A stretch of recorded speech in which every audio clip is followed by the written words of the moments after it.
Okay, so here we are. Marvel. Let's do a little quick A recap of recap the of the year. last year is what you're gonna do. We got Autopsy here and me. Okay, GM Jake. Uh huh. Um, so the Living the year GM began dream. with Ralph Containe going on a road trip with his family, Victoria Starr, young Futon, of the United States, and they were having a really good time. Fought some villains, saved a bunch of people, met up with Captain America, thwarted the Red Skull from blowing up Independence Hall. Mole Man. All good stuff. And then Holly McAllister, longtime foe of Ralph Containe, made some pretty desperate attacks in the heartland of America, trying to take him out. Got close. They're able to stop her.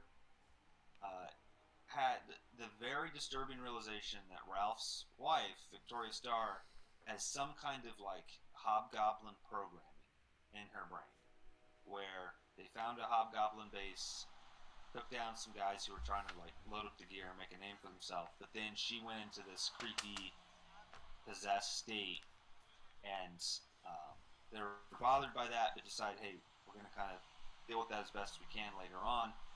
And then got the news when they were and made it to Texas and were visiting with uh, Victoria Starr's father. And Ralph saw just how much money he married into. Um, Oil that tycoon. Alicia Hardy, who is Ralph's long-term flame, that he had kind of had to move on. The relationship hadn't really worked out. Had to move on. They were going in different directions. Um, Largely when he found out that she had lied to him about having children, and Well, he no. Really, what made or break that whole thing was you were even thinking, really considering her settling down, helping her taking care of the that's kids. right. It was That's the right. it was the requirement of you know Of having to give up being a hero, um, and Ralph feeling like, especially at that point, like running away from it all. yeah, and in that point it was pretty bad. Like Hobgoblin was taking over Ireland. Um, Putin was he and Ralph were in a rough spot. It was bad. Yeah, and Ralph wasn't willing to give it up. Felicia Hardy kind of disappears, but he gets a phone call. Her children have been abducted by Holly McAllister, and she's threatening to kill them if Ralph does not show up and turn himself in. So that's the end of the year. Beginning of the year, Ralph and Felicia rescue the children. Well, wait, But you disappear after getting a call from Felicia Hardy yeah, from yeah, yeah, the yeah. family Don't worry, dinner. we're getting to that. Ralph and Felicia tag team break into the old Hobgoblin base in Syracuse, New York. Find that Holly is wants to revive her father. She's recovered his body. She also has Roderick Kingsley's body, the Hobgoblin, who's previously been killed. Um, and she's like, Ralph, I'm going to pull your heart out. I'm going to put it in one of these men. No, Purple Moth. And well, because she has one of the psycho scientists of Putin Senior, who's called himself the Purple Moth and is absolutely bonkers. Um, he is going to pull out Ralph's heart and put it into one of these people to keep him alive. Um, they summon the Demogoblin from hell. Ralph disrupts it using shadow powers, but he opens a portal to the shadow dimension. And Ralph, in a last-ditch effort to try and save Holly McAllister, is able to kind of finally get through to her, and she realizes that he really wasn't that bad a guy, and would have helped her try and recover, save her father if she had talked to him about it. Um, but it was a little too late because the shadow dimension descends upon everyone, and Ralph is about to get pulled in and die when he is saved at the last second, literally the last second, by Felicia Hardy. They're able to rescue her children. They escape, but they had also discovered that the woman Ralph thought he had been married to, Victoria Starr, is not the original Victoria Starr. The That original Victoria is Starr. still Ralph's idea. Never confirmed. It's true. It has not been 100% confirmed, but there was a Victoria Starwin trapped in a cage with Mark Spector, Moon Knight, where the two of them 2 years previously had gone looking to stop Hobgoblin and disappeared. They had been stuck in a cage. Ralph kind of half-heartedly searched for her during one of those missing years. It very thoroughly searched for her, I would have you know. Very thoroughly searched for her. And then she showed up. Yeah. And he was like, oh my god, she's alive. Will you marry me? She said yes. Turns out, probably married a clone. And, a Hobgoblin plant. Classic Marvel twist. So, Ralph was left with these shocking realizations that his arch nemesis, the Hobgoblin, is revived. And had pulled one over on you from the grave. Had set this whole plan in motion to have Holly McAllister revive him in return for resurrecting her father. As a failsafe if he were ever to die. And has also just had a super sicko plot to replace Victoria Starwin with a clone. Probably would have done the same with Felicia Hardy if Ralph had married her. So all of this has happened. Ralph has abandoned his family to come and save Felicia Hardy. Victoria Starr was thoroughly upset.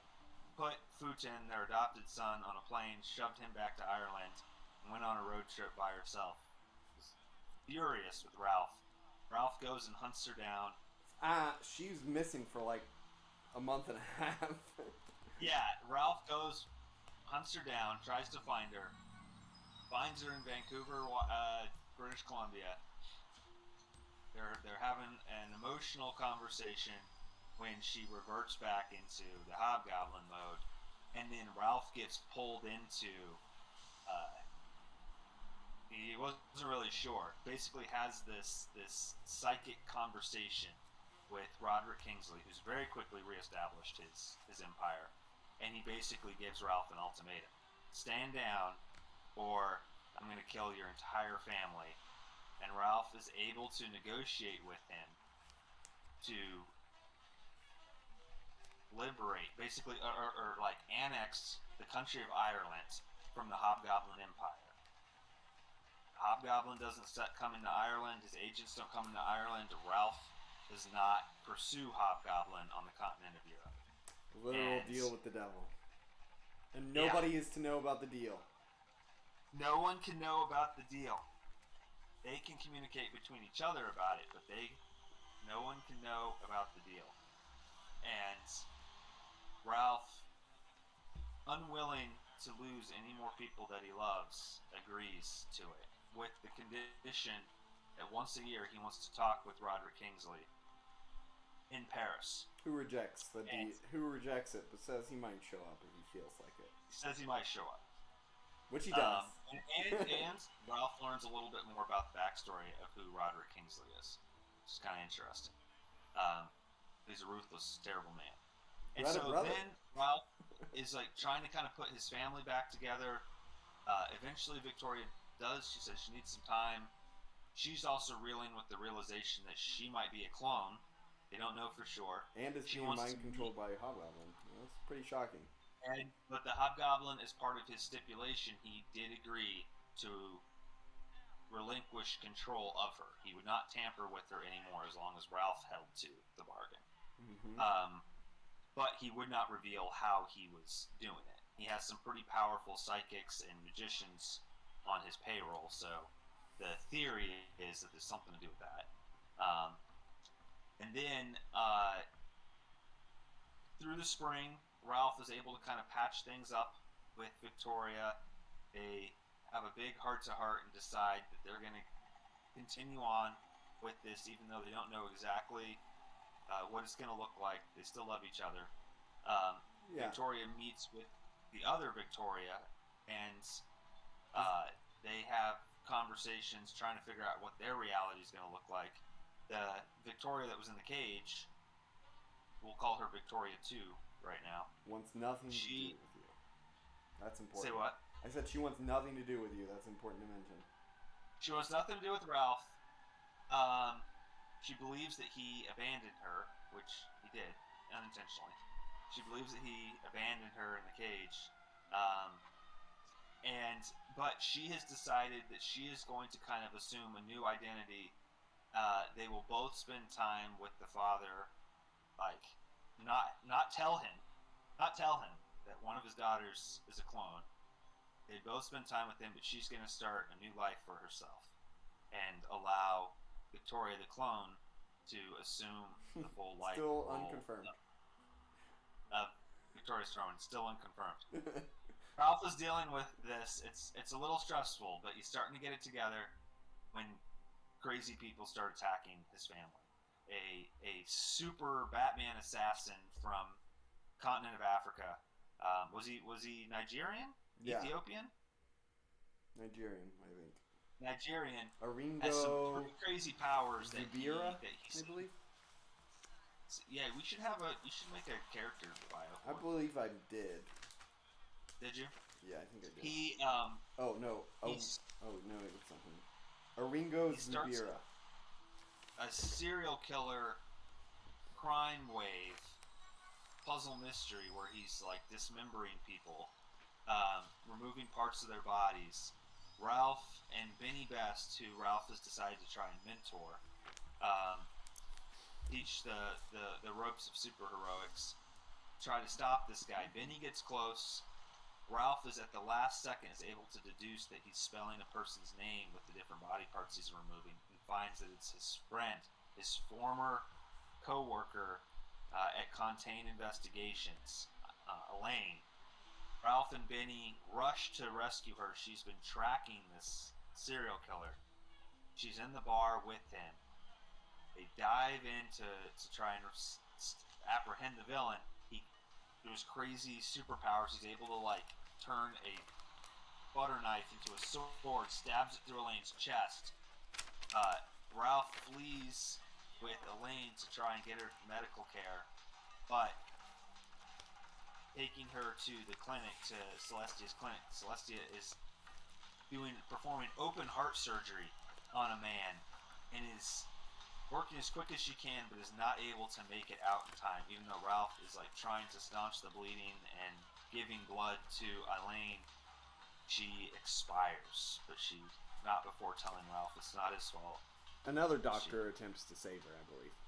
Yeah, it was one of the technicians tries to save her and is close, but the roles were not with us that night. Mm-hmm. Elaine dies. One more body on the pile of friends and loved ones. Yeah. Fallen for Ralph Containe. And just so it's on the record, right? Like, we're missing out on a lot of stuff, but in this love triangle we had for a long time between Felicia Hardy, Victoria Starwind, and Ralph Containe. Yeah. It was Felicia Hardy and Ralph Containe very closely connected the whole time, and Victoria Starwind playing like the chaser after Ralph. And that's a good point. And Ralph settled. You know, Ralph settled for second place. I mean, I don't think he sees it. There's a part of him that maybe sees it that way, but I think that it was more. Victoria definitely sees it that way because she lived it. Maybe Ralph tries not to convey that. Yeah, it's not that way anymore, I don't think, but... Yeah, but, I mean, it was unrequited love for her for years. Yeah, it was a Gwen Stacy, Peter Parker, and then Gwen Stacy died. Felicia already left, you know? Yeah. So... Yeah. And so, well, I kind of see it as, like, it's tricky. I was trying to find the analogy. I think that Victoria Starr is probably like the Gwen Stacy of that, because she was like at the very beginning, and she was the first. She met Ralph when he came out of that hospital, or that first fight with the Hobgoblin. Yep. She showed up. She found him. I feel like she's kind of like been the girl there the whole time. Yeah. Met you in her convertible. Yep.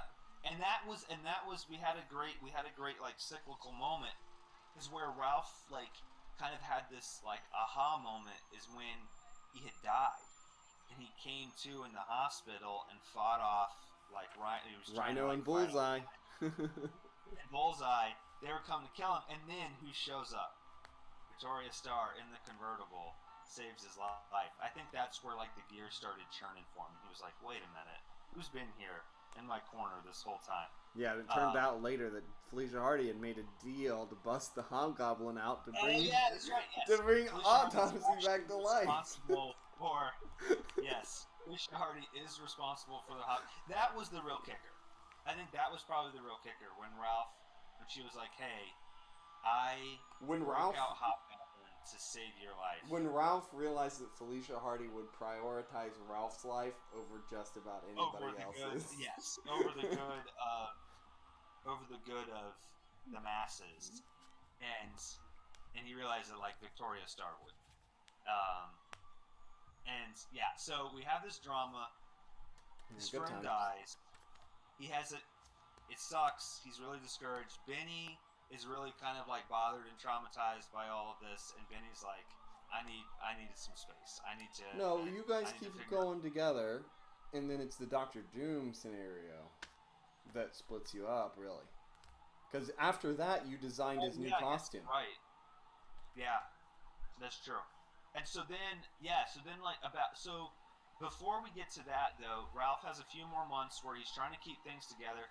He has, he's lost his employment. He can know the country of Ireland, City of Dublin, decides that superheroes pose too much of a risk as employers, or landlords, or business owners.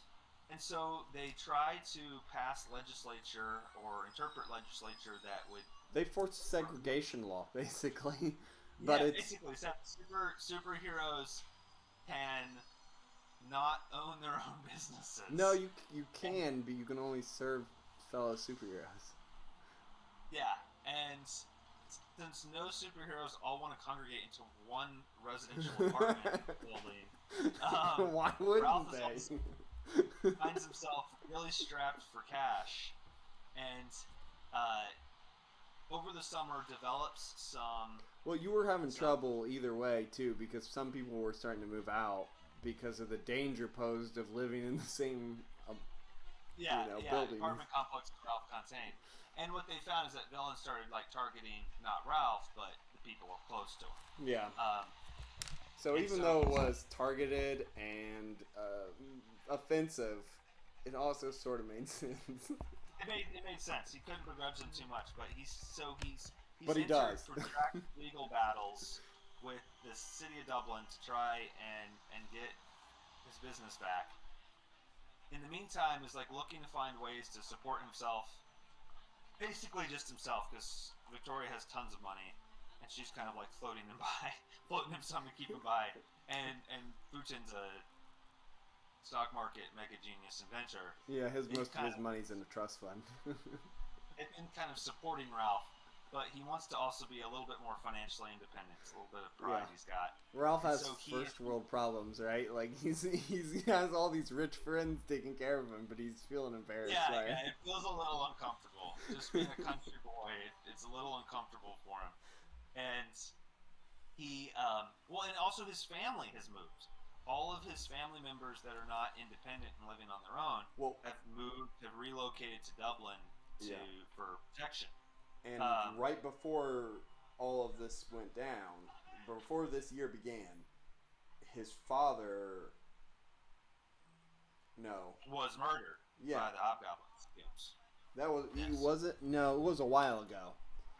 Yeah, his father was murdered a while ago by the Hobgoblin goons, but right before the year started, S.H.I.E.L.D., who had an AI take over their whole system and their helicopters tried to destroy the world, and they started hiring and training super assassins to kill people, which may or may not have done before.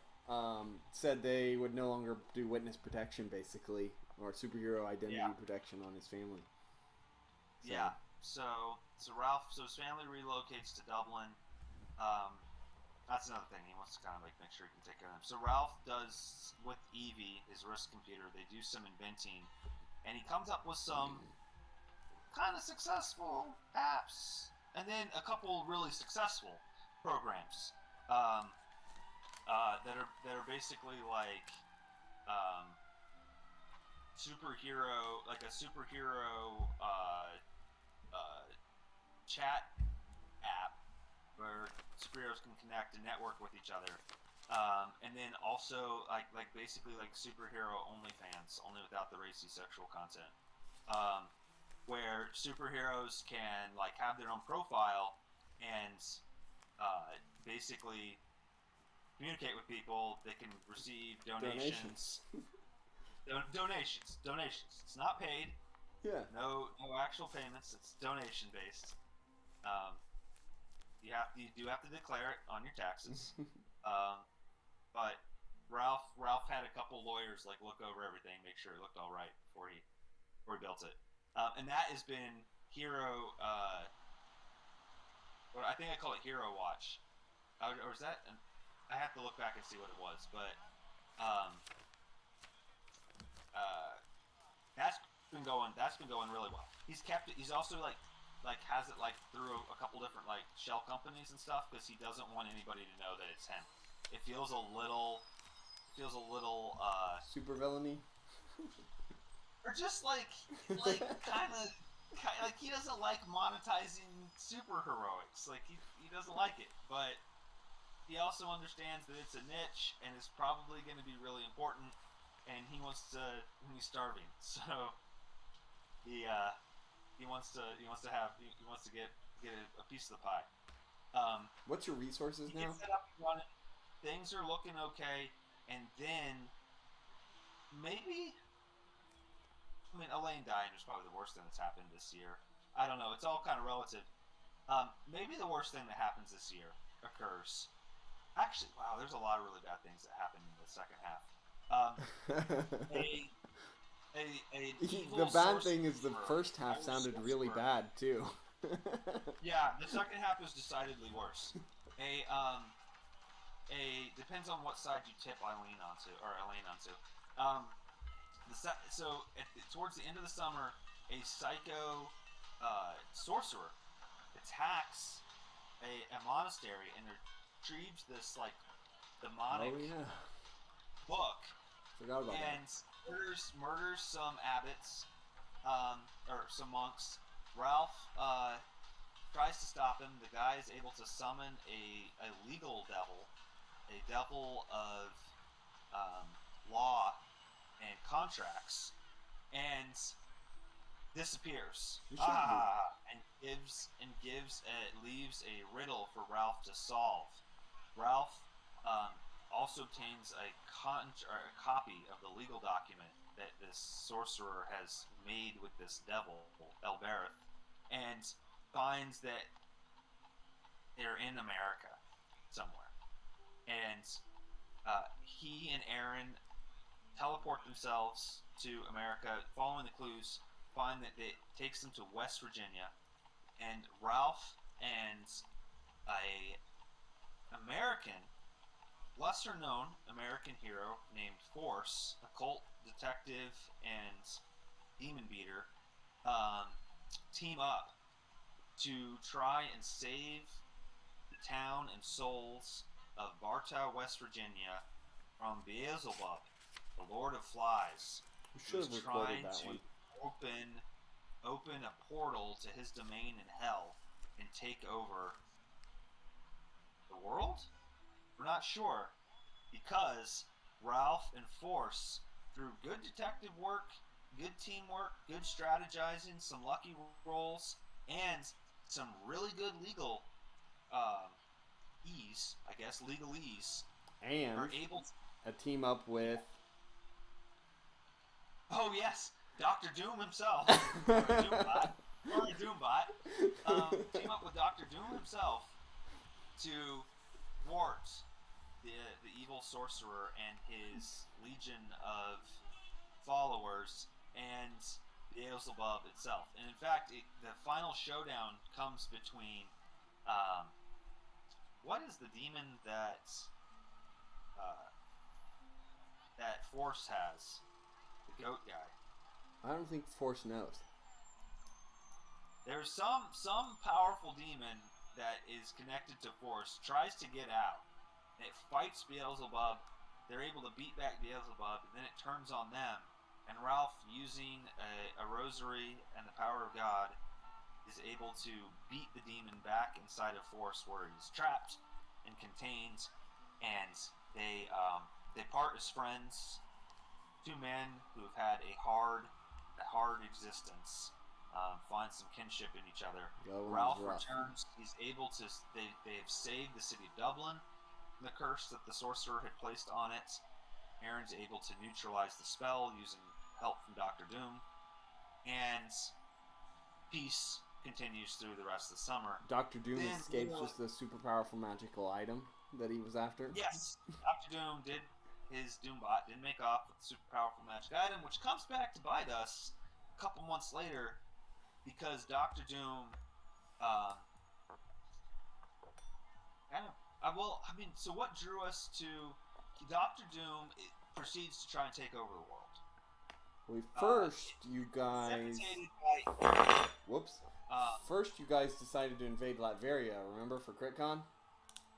Yeah, but we had a reason for it.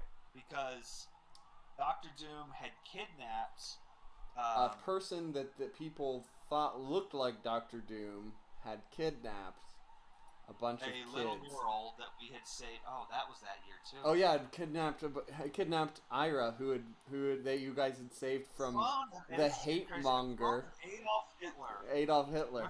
Trying to destroy the world. Yep. In Scotland. We took them out. We stopped the hate monger pretty handily.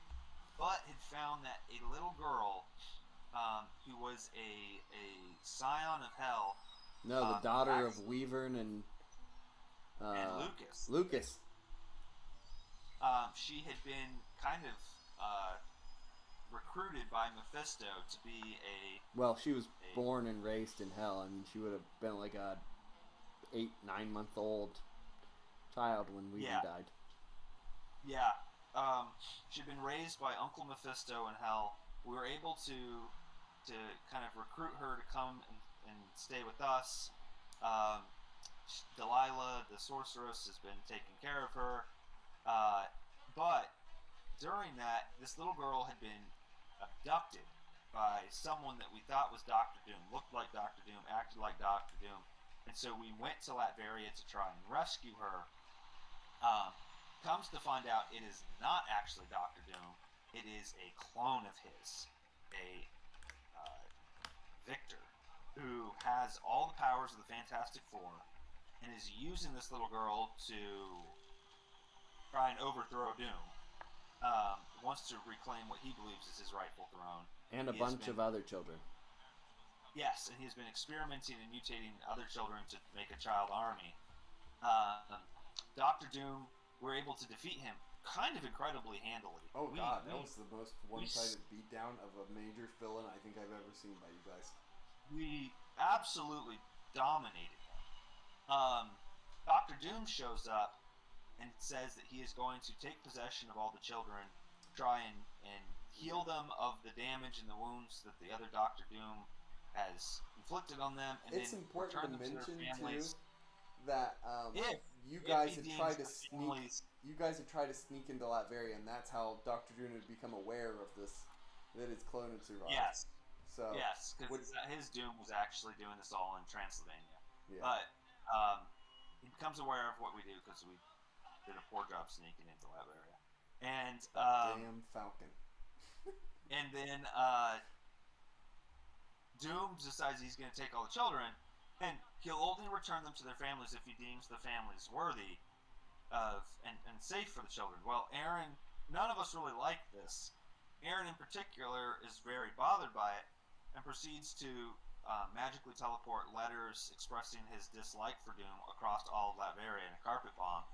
And Doom then comes to our base, the real Doom, and proceeds to kill all of us. Try to kill all of us. Does kill some of us before launching nuclear war upon the entire world He tricks the Soviets and the United States into nuking each other, and Well, which he had a perfect plan for because in 2014,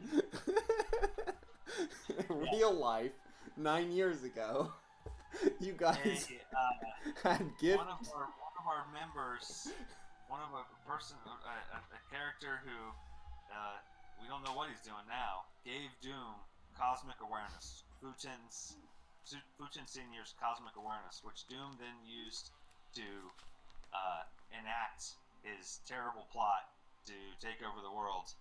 He proceeds to take over the world, remakes it in his own image using a cosmic cube.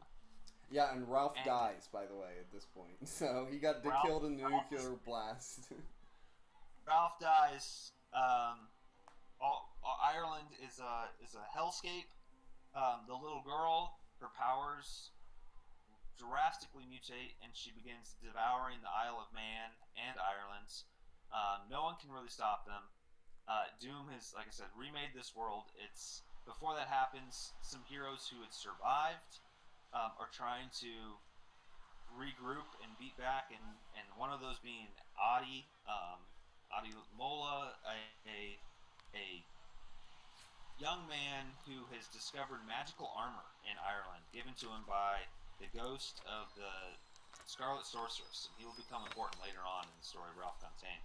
But Adi meets up with these freedom fighters, survivors of Doom's remaking of the world, destruction of the world, remaking of the world, and they launch a counterattack against Doom. They have several angles that they could approach, and they decide to try and find Kang the Conqueror's time travel technology. The only person that we know of who can accomplish true time travel. And they go to the United States, Washington, D.C. to try and recover it. Unfortunately, Doom has placed a Doom bunker on top of this, turned it into a compound. They're able to infiltrate the compound. They fight through Doombots. It's a giant, complex puzzle they're trying to solve. They're able to free Force, who Doom has a particular vendetta against and is torturing.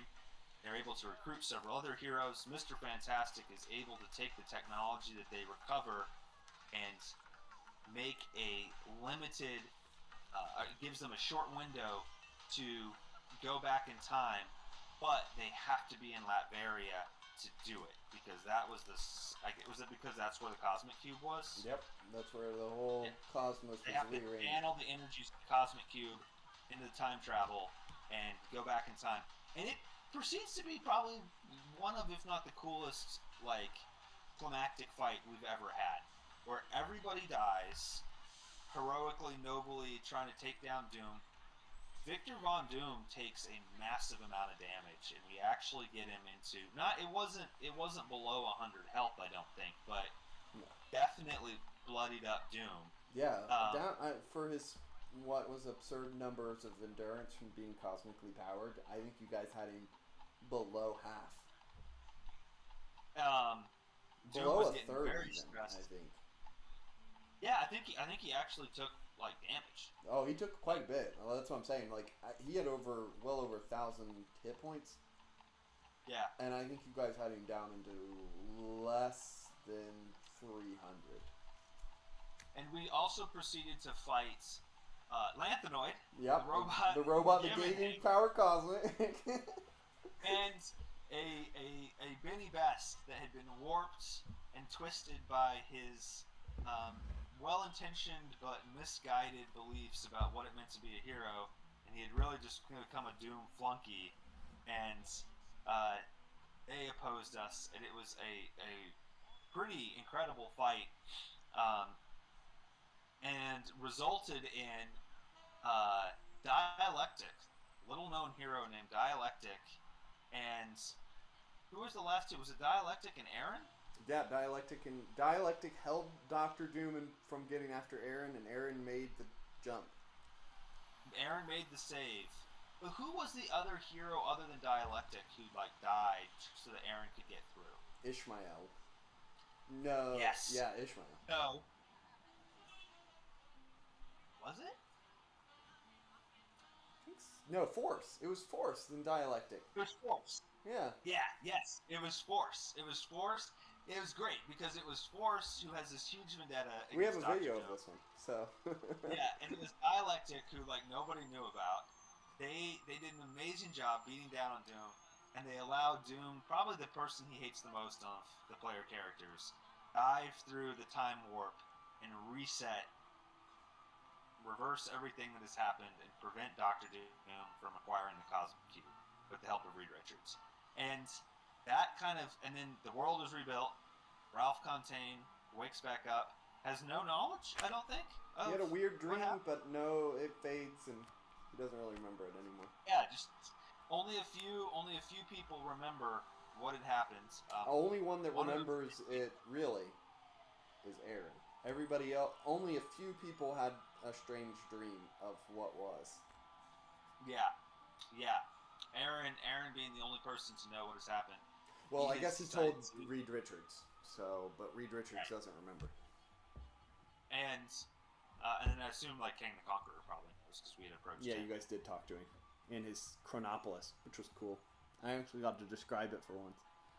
Yeah. And then Aaron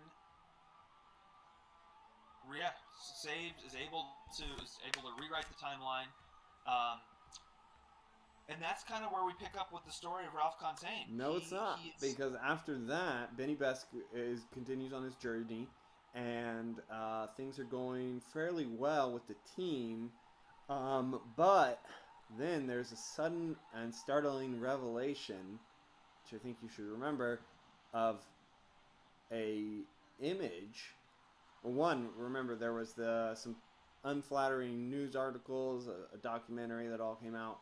And then there was the unflattering image and news coverage showing Ralph Containe and the wanted and known criminal, because remember, he died in SHIELD custody, Roderick Kingsley, a.k.a. the Hobgoblin, meeting up, shaking hands in Paris. Oh, and now Ralph Containe is a wanted man. Oh, that's right. That did happen. Yeah. We had a big whole thing about that when Jimmy played in the last session about, because he was a SHIELD agent, and he talked to Celestia, and Celestia's like, "You're not going to arrest Ralph if I tell you about him, right?" And she said, Jimmy was like, no, we won't do that. And she was like, "Okay, I trust you. You rolled a 100. Oh, jeez. Thanks. So, all right. So now Jimmy's SHIELD agent knows. Yeah. Oh boy. Celestia spilled a lot of the beans to that person. Must have been a really compelling SHIELD agent. It was a 100. That's really good. Yeah, that's really good. So that's right. So Ralph's life is proceeding. His interpersonal relationships are mending. The rest of his life is slowly spiraling out of his control. Yeah, and it's getting even worse. He has approached Doctor Strange. This is important. I forgot to mention this. He's approached Doctor Strange and Aaron about finding a way to Spider-Man 3 movie, modern Spider-Man 3, No Way Home. No Way Home it. Yes. Yes. Yeah. To basically restore his secret identity. And they said, no, that would be irresponsible. It would be. That's what Aaron said. Doctor Strange said, I don't know about that. Doctor Strange is very confident in his ability to do reality-altering magics. No. But making everybody forget? Maybe. Yeah, maybe. Because as Ralph sees it, his family is just going, like, there's no way that he can keep people safe. And eventually the end game is anybody can get to him if they can get to people that he cares about. And many of the people he cares about are not metahumans and do not have the ability to protect themselves. Yeah, and he's lost his friend Elaine, who was also his co-worker. Actually, his employee. He's Yeah. lost his father. He's lost Yes. one of his sisters Killed during Gang War. was killed, but that was an accidental, like a bombing of a building that killed her. Like it was just a casualty of war. Yeah, Like, really. that can happen anywhere. Yeah, because the whole world got blown up. Then one of your sisters was paralyzed by the hobgoblin. Yes. That started the whole thing. Your wife has been held in prison maybe for 2 years and replaced by a clone. Yes. Futin hated you for years. I guess that got better though. That has really nothing to do with bad guys. No, that's to do with Ralph not being a very good listener. Yeah. I guess that's it. I feel like Actually, when you put it that way, Peter Parker said it worse. I feel like you would have.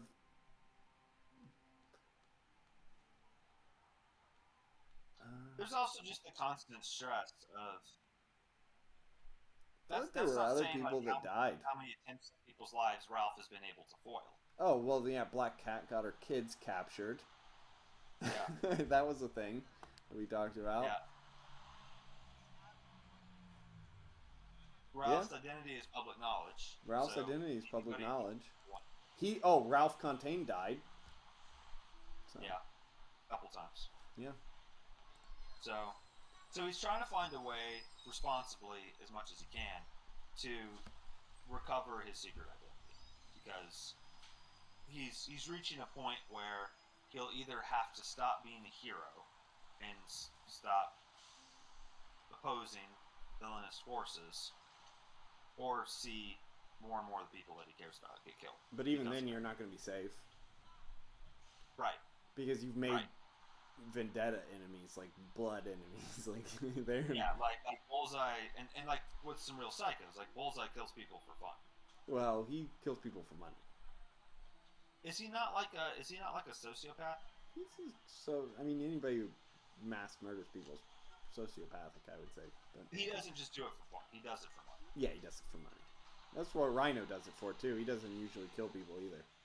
Yeah, I think actually to that point, I think that's probably what's really scary for Ralph now, is that you have this guy like the Nigerian who has no motivation for attacking Ralph other than he just wants to like play the game. Yeah, exactly. He's a psycho. Whereas up to this point, now that I think about it, almost all of Ralph's villains are people who like want something, money, power, new space technology, or something. Yeah. They're not like looking to hurt Ralph just to hurt Ralph, and so I think he's probably like really disturbed by that. Yeah, too. I mean your villain roster really is oh wow, Oof, God, there's some big names on here. I'll save those for last. The Mummy Queen. Yeah, she was a big She's deal. pretty tough. Holly McAllister. She killed you, so. Hobgoblin. Rhino, Bullseye, frequent people who are assassins. It turns out they were a lot of the time on the payroll of Holly McAllister, which you found out. Ironclad, personally, but the UFOs generally. Those guys we have are. a pretty decent relationship though, as far as like hero villain goes. Yeah, you guys don't have a bad relationship there. You know, it's mostly you getting in their way. Sludge, he hates you quite a bit. Yeah. I don't think you fought that guy. Green Ronin, who you fought a couple times, but he's pretty forgettable. He was a ninja swordsman.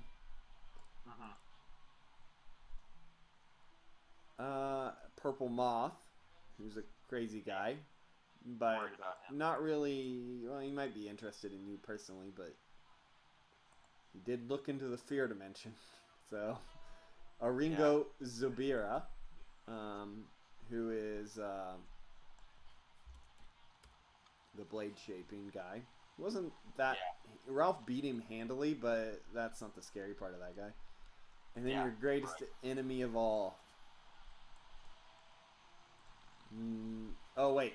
Your second greatest enemy of all. And maybe the guy you fought the most. Orca. Yeah. Actually, I think yes. I think that Ralph and Orca are. I think that's his most reoccurring villain. Yeah, he's a recurring villain. He fights you a lot. Yeah. And he I hates feel like you, he and but Ralph, he like, hates you, together, but like, not at the level where I think he would like murder people uninvolved with your vendetta. But he would definitely kill you if he got the shot. yeah, yeah. And then Yeah, your probably. real greatest villain. Do you know who it is? Drum roll.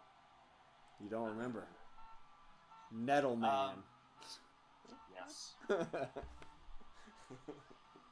Got away from me too. First time. Got away from me. Okay. I feel that's a lot of them. That covers all the ones that are your personal villains. It's a pretty big. You have the largest villain cast and supporting cast of anybody on the group. A lot of villains. On your supporting cast, is your first love, Julie. Do you remember her? Yes, Yeah. Julie was the one that Ralph was engaged to. Yeah, left you Right on out the of- altar to go to Seattle. He was gonna marry her, and then she broke it off. She's like, "We're too young, Ralph. I want to see the world, Ralph. It's not you, it's me, Ralph." Yep. Broke his heart. That's what sent him. That's what sent him to Washington D.C. and New York, and Yep. A lot of the Pulling Cork off. Academy staff, Seth, Frank Bastian, Peter Barker, the Gale Guardian, Stellianos. You guys were close with Mark Spector, Moon Knight for a while, but that's not going so great. Emily Banks, Celestia, Henry Boyd, the Interpol agent, Charles Reed, the other Interpol agent, they're partners. Tyrone Gallant, the local police detective in Dublin. Futin Jr., your adopted son. Shooting Star, Victoria Starwin. Current lover, Shooting Star, the second Shooting Star. Also Victoria Starwin. I think she'll probably have a different name soon. Felicia Hardy. And then we've got Manus Cleary, the Dublin police chief. Ona McGuinness, your nemesis, the Dublin... Oh, wait. Yeah, your nemesis, the Dublin councilwoman. Quinn Kelly, the friendly counselor. A council... she was the one that had. She's like Ralph's neighbor, right? Yeah, she was a councilwoman too. She was. Mm-hmm. And then Lloyd Montgomery, your only SHIELD contact, who was the former handler and protector of your family. And then Ellen. Why were we calling her Ellen? No, I think Elaine. Elaine, you're right. Elaine Walsh. Walsh, and then, she's dead. And then Finn Fitzpatrick. And Finn. Then, yep. Ralph's other, who also doesn't like Ralph now, because Ralph was not able to save Elaine. Yeah, he's resentful. That was a spur of the moment because he was trying to back Elaine up and was there when she died, I believe. So. Yeah. And. Sorry, yeah. Blamed you for it. Kind of reasonable. Sure. Ralph couldn't save her. It's his fault. Okay. Well, that was a long recap. You decide what you want to do real quick, and I'm going to go pour a cup of tea, and we will start off in, I believe you're probably in October or so is where we'll. Do we want to pick up where we're at with the play-by-post, or are we going to keep that? Let's pick up with the play-by-post. Okay. Unless there's something else you want to do, but keep that in mind if there's anything else. I've got a couple ideas, a couple things we need to work on. Okay.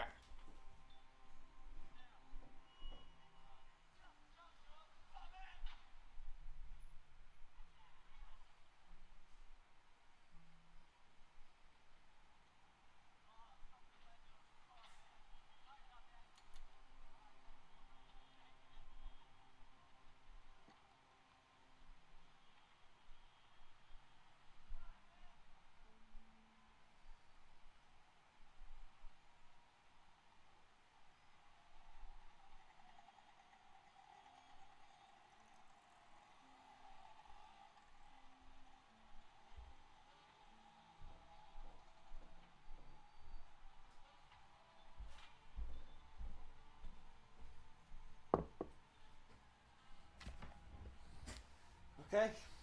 So what do you want to do? So I think we'll. You had said to make a personality roll or a popularity roll to try and persuade Mir's sister to reach out to Kahal. How do you pronounce that name? The Irish name. Kahal, I believe. Kahal. Yeah. We apologize to any Irish speakers who might listen to this. Oh, yes. Everybody of every language, because we have a diverse multinational cast here, and we speak no other languages proficiently other than English, and that at questionable level. Absolutely. So we apologize in advance. We apologize to the English readers too. I'm Yes. sure no one else will listen to this, but you know. Yeah. I'm gonna put Alex, that disclaimer up. if you hear this, don't make fun of us. So, recap basically on this is that you have found a local person, Arabic man, who has come here as a refugee, member of the refugee community. He has died of an overdose. You find the whole thing suspicious and have started to pursue some angles, caught up to some people, went to where he was staying, and got a little bit of this man's story. Found the base of the drug dealer and contact and are trying to find a way to meet with him. Yes. In a and I rather guess a than just, private like, straight location. up approach, I want to find a way to.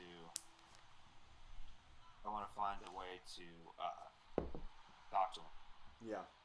She doesn't, like I said before, she doesn't have a, and so what you're doing is using the sister of the man that died, who Cahal's gang, Cahal's goons found her attractive, so you're gonna set her up and use her as bait. Asking her out to come and hang out with them. Yeah, so and they then, obviously are aware of her and know about. And then instead of cruelly sending her into the wolf's den, you will switch her out with you and show up yourself. Yes, Ralph has an image inducer, yeah. and he can mimic anybody's voice. Yep. Can he do a woman's voice? Yep. Well, right. Okay, so here's the thing, like, we've never really talked about this, but the power comes through your robot wrist. So, I guess I'm going to ask Futon to slap together a little thing that I can put on my throat that basically is like a transmitter through my throat. I don't think it's ever mattered, right? But I think the wristwatch somehow like picks up the vibrations and then transmits it from the robot. Yeah. So, do we need to do like a throat mic kind of thing so it doesn't look like Ralph's voice is coming from his wrist? Yeah, Futon's getting ready for midterms, so he can't help you.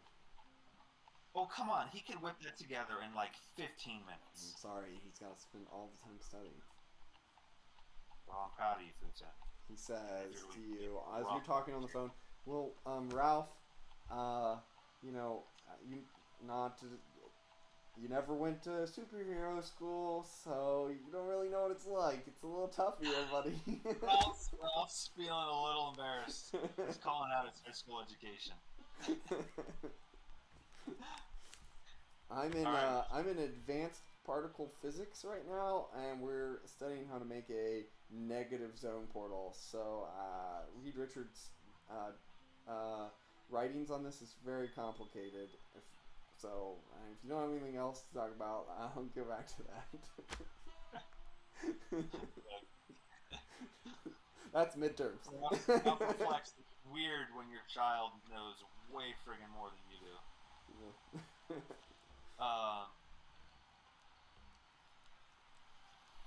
Alright, so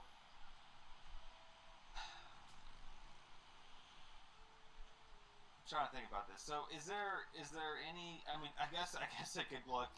Is this something, I feel like Ralph could probably whip up something like this pretty quick, right? He's got electronics. He has electronics? What's his reason? Good. Okay, So yeah, you he rolled. could do that. You need to make a resource roll to Oh, come on, you stinker! to see if you have the All right, equipment available. can he go over to Gaelic Guardian's house, who's got like $1 billion worth of tech in his basement, and use that? Okay. You get a hold of Gaelic Guardian, and he invites you to one of his secret bases he has in Dublin. Yeah. Yeah, Ralph just says like, "Hey, I need to." He kind of explains what he's looking to do. He's gonna go undercover, and he needs to build a little program. Yeah. So when you go over to visit him, Gaelic Guardian is a fairly smart guy, but I believe he purchases most of his equipment. So he gives you free reign to the base. He's capable of assisting if you need it. I think Evie's gonna be the way better assistant. But yeah, his main skill is computers. Okay. He's actually incredibly good with computers, Gaelic Guardian. Yeah, and like finances, right? Yeah. Wasn't that his whole thing? Yep. Like a financial guru. Yep. Okay. So you're gonna, if you want to make the electronic device, you are an excellent for this. Evie can assist you on it, and that'll. We're not gonna really go through the whole, since this is a fairly uncomplicated invention. We're not gonna go through the whole invention rules. We will make a. I'm really looking for just to make this like a kit bash kind of thing. You know, it's not like. Okay. Actually. You know what? I'll spend a little bit of karma on it if we have to, because then I figure this could be kind of a cool part of Ralph's like kit. This will help him. This will help him in like his disguises and stuff. Yeah. Okay. Well, why don't you kit? I mean, if you kit bash it together now, you're looking at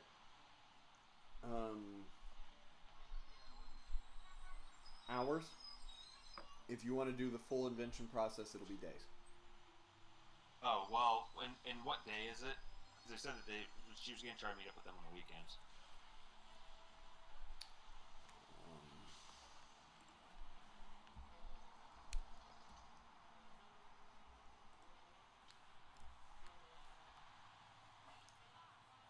Friday. Okay, we got the hours. We got kit bash this. Okay. Lives are at stake. Did you see my roll in the Yeah, chat? I did. I like that. All right.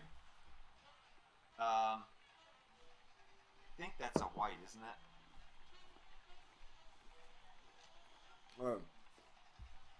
I'll spend a little bit of karma to bump it to a green now. So let's see. You are excellent. Yeah. You've got the resources, so we don't have to worry about that now. This is automatic for you. So yeah. It fails very obviously. You spend. I'm not sure I have to spend it. I think I just have to spend 20 to get to a green, right? You spend 9 hours working on it though before you realize that this whole path is a failure. It's we're gonna say you started early in the morning, so it's like 5-6 o'clock at night. Okay. So do I mean, if I spend, how much do I have to spend to get it to a green? 30. Yeah, I'll do that. Yeah, because you're at excellent. Actually, I should be at remarkable with Evie. Oh yeah, Evie bumps up. A good catch. So actually, you only need to spend 20. Okay. So they mess around. It takes a while. It takes longer than he thought. It's like, geez, these things are hard. Okay. Do you? Maybe you're just out of practice since I don't know if you've ever done this before.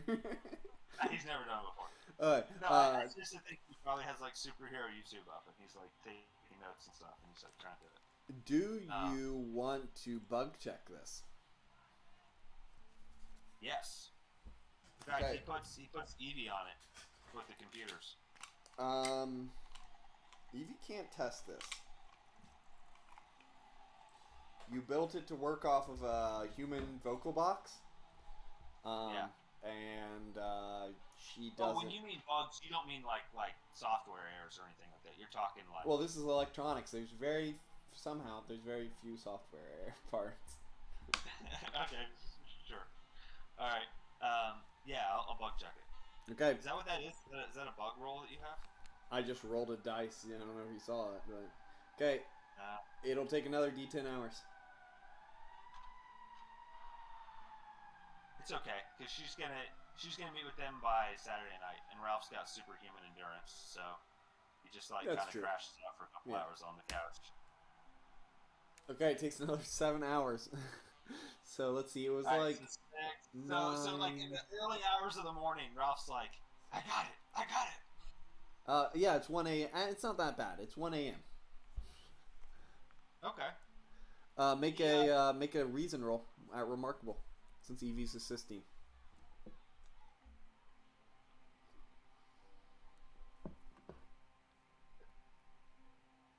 Not respond. Hold on.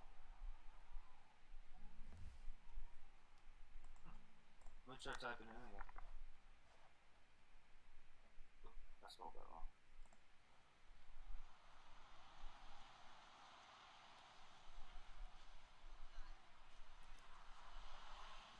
Weird. Are you seeing this? Oh, I guess maybe you're not. Are you It not? says the application did not respond. You didn't write a extra L. No, but then the second time after that. Oh the yeah, roll I was see correct. that. Go to a different chat and then try it again. Okay. Let's see if it does it here. Yeah, that one works. So why is it not working here? Let me try it. Let me try it in the general again. Oof. We'll just There we delete go. that. 82. 82. What is that? Unmarkable. Yellow. That's a yellow. Yep. Okay. You out of yellow on a remarkable, you find 4 bugs, and it takes you 7 hours to squash them. You clear them out. Yep, clear them out. Do you think this is working well? You tested it out a couple times. You sound like a 19-year-old girl Nice. with a Arabic accent. Like, yes. Yes, I'm Batman. This is so cool, Evie. I sound like a babe. It's kind of weird, Ralph. Yeah, I think he comes staggering up from the Gaelic Guardian cave. His eyes are all kind of bloodshot. He's like, I did it. Yes. And you. He texts Futon. He sends Futon like a voice message, like a little chat. He's like, Futon, I got word. Meow. Futon. And then he like hangs up. He's like, yeah. He like giggles and hangs up. There's like a thumbs up, and then as soon as you get the message, and it's too fast for him to have listened to it. And then there's like one of those, and then there's the next one that's like the emoji is like the gasp face, like. Yeah. Ralph is gonna like plan lots of crank calls and stuff with this now. He's feeling precocious. All right. So he's got that. Make that popularity roll. I already did. That was the what was first it? roll that I did. It was a 70. Oh, nice. So she will agree to it. She says, yeah, that's fine. Do you know how to get a hold of him? Well, his friend said they knew about you. Yeah, they come by the shelter sometimes. Well, they said they were interested in hanging out with you this weekend, so I'll work on getting one of their numbers. But if you don't mind. She does. I don't want to send a message to them. I understand. Mr. Containe, I think that would be a bad idea. Not only would it look really bad, and I'm kind of afraid what my aunt would think, but they're kind of sketchy people. Yeah. I understand. Then do you feel comfortable just hanging around the shelter? Yeah, I show up? I can do that. I think I can do that. They're not gonna be a problem anymore, right? They are not going to be a problem. I can guarantee that. He says in like his most like final scary Big Brother voice. Yeah. And then I think Ralph is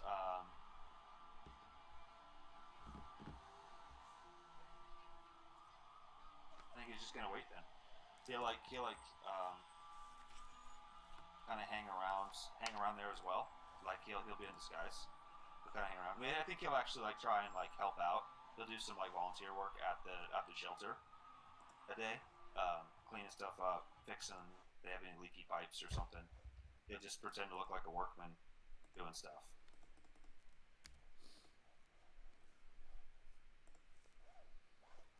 Does that sound alright? Yep, that sounds great. You're there helping out. Try and get back a little bit of popularity. The owner asks you to leave very quickly. As one of her neighbor, she comes in and she says, Ralph Containe, can you go? I don't want to have any problems, but if you don't leave, I'm gonna have to call the police. I heard from Samantha next door that this is Director McNeil, that you have you're wanted by the police, and you're a criminal, you're a gangster like the rest of those guys. Director McNeil, what do you mean? And then he thinks back about like the whatever, like the person who. Well, okay, wait. Before we do this, I said that he like went in disguise. Would she be bothered if he was in disguise as a workman? You would not have been able to do a popularity roll with that woman without being out of disguise. Right. So what I was thinking though is he had done that. This was like days before he had met with the director. She had given him the information. Yeah. And he's like talks to the sister. And then I'm thinking like the day of the sister's supposed to meet with these goons, that Ralph just shows up as like a workman, just as a disguise, so he can. Oh, okay. I thought you were going to help out there that evening. No. It's just like as a cover, basically. Okay, so you're going to return the next day and hang out and hide as a workman nearby. Yep. That's in case she comes into any trouble. Got it. All right, the next day comes. Early in the morning, you head over there. That way you can be in the vicinity the whole day. And while you are doing so, you are disguised as custodial staff. And you look exactly like the guy you saw there yesterday. You're really hoping you don't run into him, as that would be very awkward to explain.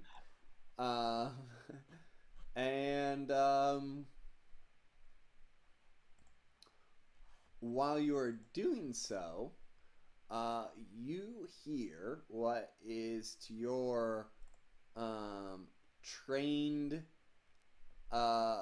ears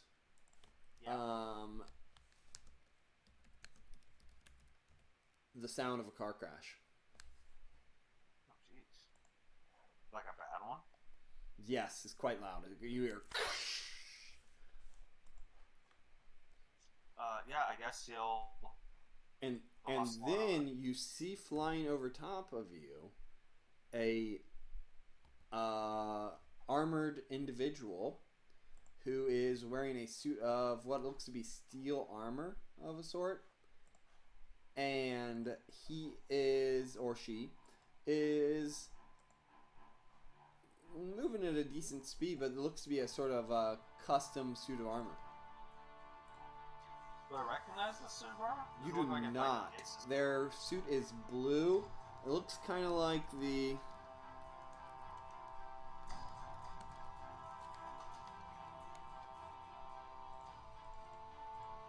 Looks kind of like that old blue Iron Man stealth suit.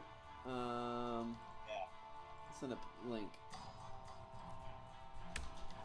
There you go. Yeah, I see. Okay. It's a little bulkier, but it has that same sort of design. So it looks like it's based off of Tony Stark's design. If it's not Tony Stark. No, it's like you know the Crimson Dynamo outfit with the very large shoulder pads. Yep. It's like that one mixed with, but with that blue Iron Man suit with the blue glass window kind of appeal. Okay. Does it look like they have an arc reactor in the chest? If it doesn't, it's definitely imitating an arc reactor. Okay. I'll run over and look at the car crash and like keep an eye on the person like flying overhead. Did the car crash because it was looking at? No, the car crash is over in the direction that person's flying. Okay.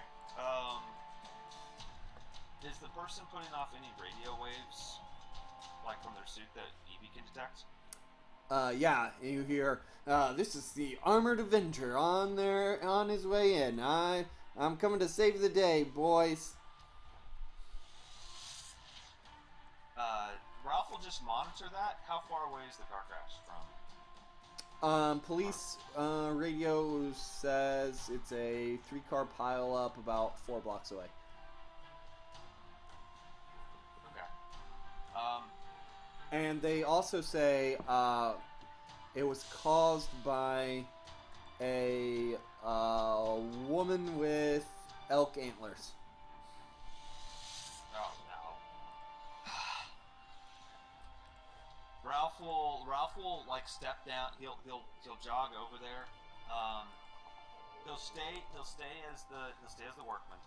He'll jog over there and just see if it's a serious thing. If like Armored Avenger looks like she's in over her head, then he'll step in. But he doesn't want. They said they were a man. So. Oh, they sound like a guy. Okay. Well, they said they were a man. They're like, I'm on my way.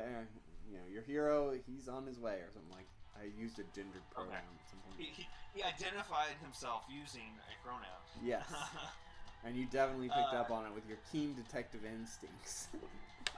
Huh. He said a he. I guess I haven't even gotten it. We'll put that on pause. So Ralph will, he'll jog over there and just kind of see how the situation goes. But he wants to keep his attention. He wants to keep most of his attention like here. He doesn't want these guys to show up and give her a hard time. But he'll jog down there and see what's going on. Are you playing? Do you have your audio? Yeah, I sent it to you. Okay. It's the one right above the picture. You'll know it. Yeah. You recognize it instantly. There's a lot of really great music on this song. I know. It's very good. I've used them for a bunch of stuff. So, this person looks at you as you see him. You're dressed as like an old man in a little cap. You're running by, looking at some people in their suits and ties running the opposite way. A woman's like bringing their little kid. Come on, come on. And an elderly woman's like shuffling down and then like stops and helps somebody else up off the ground with her cane, with her walker in hand. And as they scurry away, as only someone trained in super heroic violence survival training can do, you see the streets of Dublin clearing out as you run to the spot, and you are dressed as, you know, like a gray-haired man, little tufts of white hair, balding on the top. You got your little blue-collared blue hat on, kind of adjust the bill. I don't know why. It's because it's a hologram. And then, you know, you got your overalls that say Bob on the shirt. Absolutely. Absolutely. So, there you stand, and you realize that this woman is stepped on and crushed the front of a car, and has leapt forward and then and just recently smashed down through the roof. You can see like her feet have hit it as you were running in, and she went through the back of an armored truck. It looks to be a robbery. yeah, it's a brazen daylight robbery, and you're standing there and you're like looking around, and then you remember you ran here. Armored Avenger flies up. Yeah. I kind of lean back like out of the way. I'll see it. Is there anybody that's like trapped in a car or something that I can like try and help out? Like, give me your hand. No, the person in the damaged car wasn't injured, and they have gotten out of the car and just kind of ran off to the side. They're like, no, my car, and they're standing next to the corner of a building, kind of peeking around, calling insurance. Is this person, this deer person, does she just have horns, or is she like a centaur? She is a woman who looks like a normal woman, has got really tall high heels on that form into like one hoof. She is wearing like a gold outfit and has gold horns. And it looks like a stereotypical superhero, superwoman, leotard outfit. It's got like cleavage showing and everything. So Ralph Short, no sleeves because it's October and it's cold out, but women don't feel cold. Yeah, you gotta wear skimpy leotards. Rain or shine. Yeah, we don't normally lean that much into this, but today we are. Ralph leans into, like, he says to his mic, he's like, alright, Evie, picking bets. What do you think her name is? I'm gonna go with Stag Queen. Like drag queen, but like Stag Queen? That's what I think. That might be better than what I had. What? I said that's better than what I had. Oh. What does Evie say? What's Evie's guess? Deer woman. Evie. Captain Deer. Captain Deer.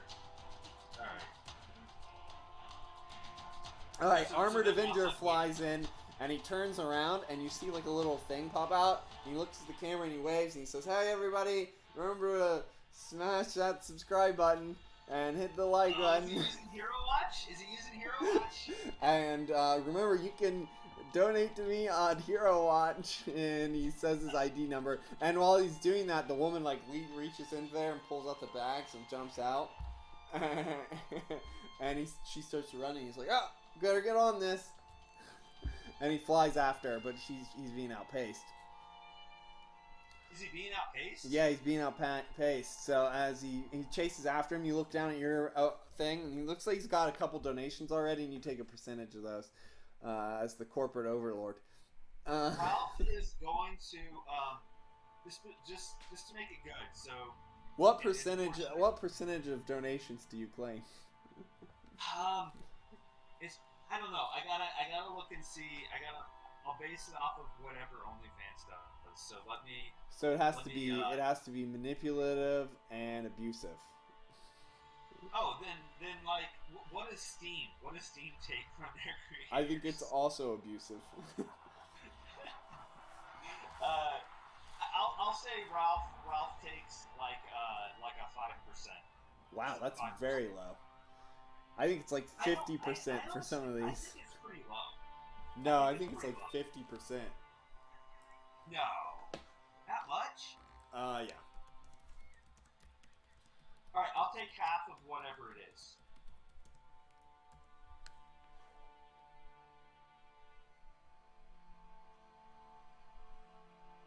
Because I feel like PayPal doesn't take a whole lot and stuff.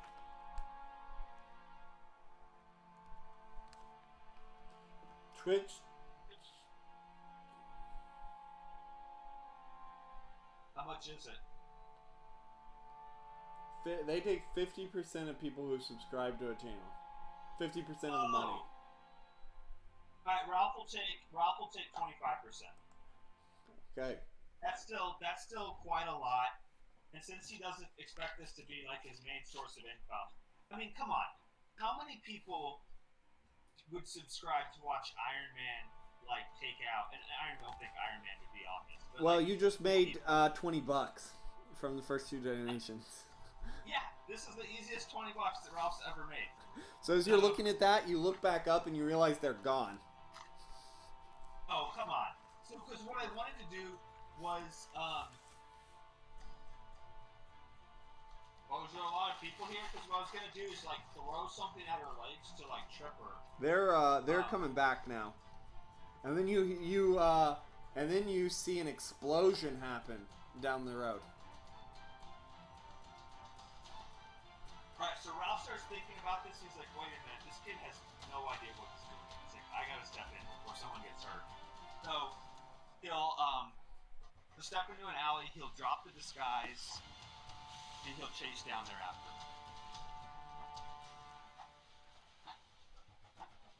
Alright, as you turn around the alley, you see the guy pulling himself up, and you drop the image inducer, and now you look like an autopsy. Yeah, yeah. So as you turn down the alley, you see the guy pulling himself up out of trash cans. The armor's been damaged, and he's like, oh, dang it. And he looks over at his shoulder camera, he's like, still running. Don't worry, guys, I've got this.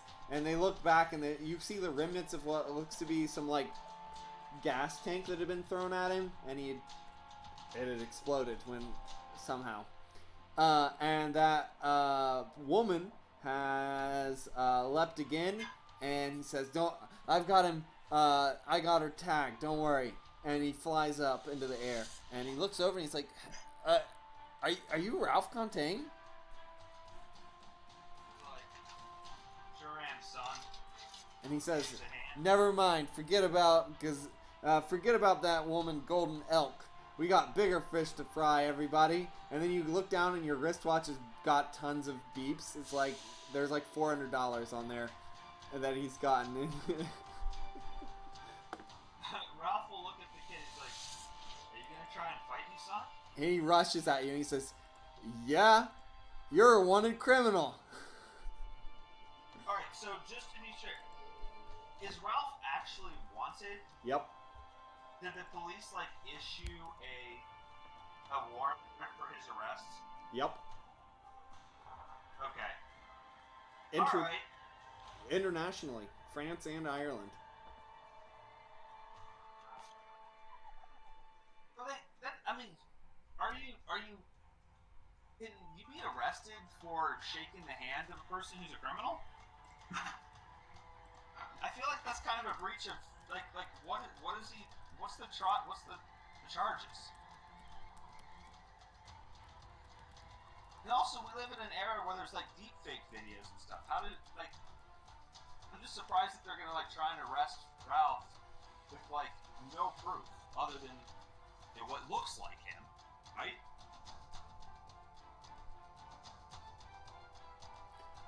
You're being charged with wanted for arrest for conspiracy to commit crimes. Okay, so this is a bullshit No. charge. You're a known associate of a wanted criminal, seen in good standing, seemingly. So I mean, you're not being tried. It's just what you're wanted for. You've not been tried in absentia. So they want him for questioning. Yeah, you'll go to jail, and then they'll schedule you a court date. Wait a minute, I've been through this before. I know how this goes. You know what jail you go to too.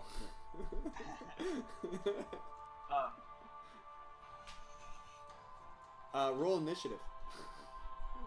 Oh my gosh. And Evie goes, do you want to see the message feed? You know what, Evie? It's pretty enjoyable. And then there's another ding she shows you. You're like looking at your you made a decent amount of money already today, and they're like, I give you $100 if you punch him in the face. Oh great. Oh my No. gosh. Alright, so Jake, This is fitting. we're gonna totally do this. Ralph is gonna like the wheels start churning, and he's like, okay, I'm gonna have this be a three-way fight between us. We're gonna cheese this up a little bit. So he's going to constantly like put himself between Elk Queen, and they're gonna so she's constantly like caught in the action, like just to like amp up the lights on this, like make it more exciting. Because if it's two villains, if it's two people fighting, that's one thing. Three though, and one trying to get away, like that'll be great. He's gonna wrestle in this a little bit. I think Ralph probably watched a lot of wrestling as a kid. And so he's going to try and make this a little theatrical. But his focus is going to be... Okay, so since you failed, he's going to go first. And what happens is, first thing that happens is there are 12 versions of him that appear. Of the Armored Avenger. All around him. And they all rush at you with a shocking amount of thrust. As it looks like they're... as the boots activate and you see like rocket blasts coming out of him. It seems like he's burning through a lot of fuel. And he says, just as you wanted, buddies. We're gonna get him, sock him one right in the kisser. He apparently sounds like an old 1910 baseball announcer. Nice. Alright. And the wind up. But what I'd like to do... He's charging. Is it possible? Are they all coming like the same No, plane, she's like, ran away. She's actually gotten pretty far away.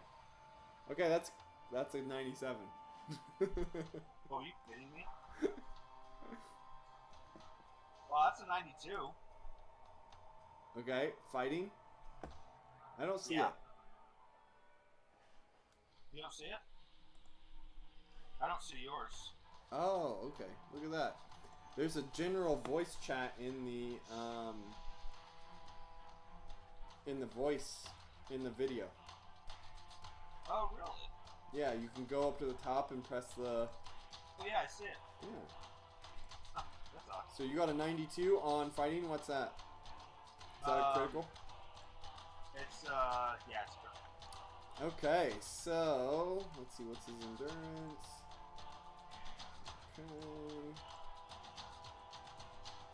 Okay, I got a red. So red versus red, normal damage. He slams into you. He throws that big shoulder pad into you, his big blue shoulder pad into you, and it goes boom! And there's just a resounding crack as you go flying backwards. You bash through a wall, and you hear people scream as you spit out the backside of it. And as you go careening backwards, you fly and flip over a couple more times, and then you land yourself on a rooftop garden. As you look yourself away, you get hit for 70 points of damage. Jeez. Yeah, and now you see the rocket flare again, and the guy's flying at you again at full speed. Was I hit? Oh, I need you to make a... I want to slam you, so make an endurance roll. Against Spectacular. Okay.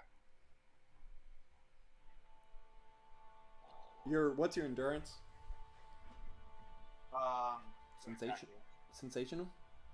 Sensational, yeah. So you need a yellow. Yeah. That's a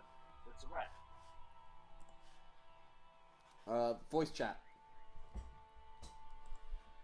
Oh, you want me to do it in the video? Yeah. Okay. It's... If you don't mind. Red? Alright, Yeah, so you red. you get flung backwards, but you smash through that one building, and then you kind of stop up on the roof as you come out of it, and that's where the rooftop garden is. You drop to the ground, and he comes flying at you, but there's not enough room for him to get another charge in. Okay. Can I see Elk Queen anywhere here? From here? 70 from this view, yeah, you can see her leaping away the opposite direction. How much did 70 do for you? Oh yeah. Hold on just a sec, because I gotta see. I gotta take it out of my iron will. So 35 iron will, and 35 out of my body resistance. So actually no damage. Okay. Ralph gets like tumbled, and he's like. And there's like, what is that? You see the stream as you look down, and they're like, what is that? What was that? That was weak. What'd you do? Hit him with your purse? Yeah. And what Ralph's gonna do is he's gonna like look right at the kid. I assume, is he a kid? Does he sound young? You don't know. Yeah, he sounds younger. And then as you're doing that, like the stream's like, oh yeah, my mom hits harder than that. And somebody's like, your mom hits harder than that? How'd you know? And they're like, well, let's not talk Like, about oh, it. that's sad. But Ralph is gonna like look at the kid, and I'm assuming he's kid. He's gonna be like, you wanna fight? Follow me. And he's gonna. I'm not going anywhere with you, you criminal scum. And then there's like, lame. and then Ralph lame, is lame, going to, lame, like, lame. leap and dive on Elf Queen, and I'm gonna. She is pretty far away, and you'll have to get past him. So make a. I mean, I can fly, right? Yeah, make an agility roll.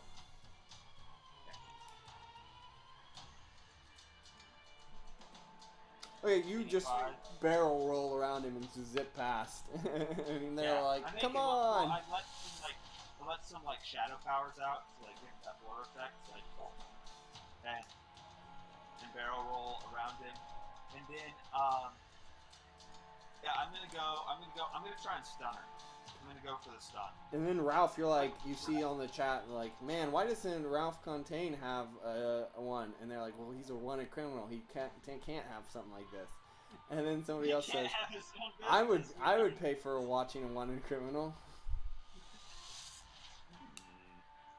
I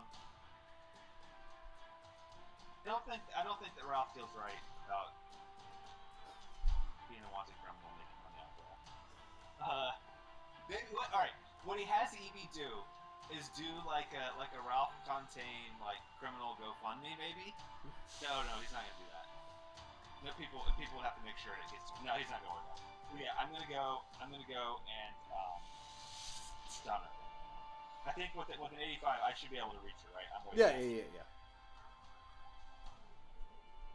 That should be. Give yourself a +2 CS because she definitely doesn't see you coming. Okay.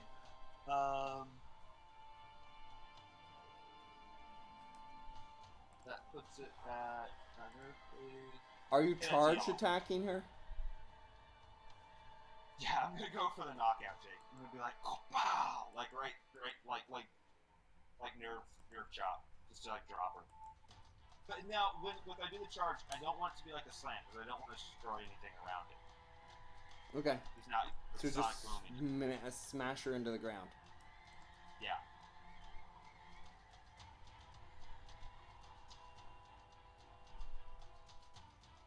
Oh yeah. What'd you get? That's a yellow. All right, you fly in, and she does not see you coming. But in the last second, she hears the sonic, the sound of the air breaking around you. She turns back and tries to dodge, and she has a -2 CS2. I'm just giving it to both of you, and she fails badly, miserably. As she turns back, her eyes go wide, and you just boom, pummel her straight in the head. And as you bury her in the ground, doing over 100 points of damage. Well, 100 points of damage is at your flight speed. She smashes into the ground, and then she just goes totally limp and is laying there. And there's just a big pool of blood coming out of the top of her head. There's like one of her antlers like broken. Yeah. You're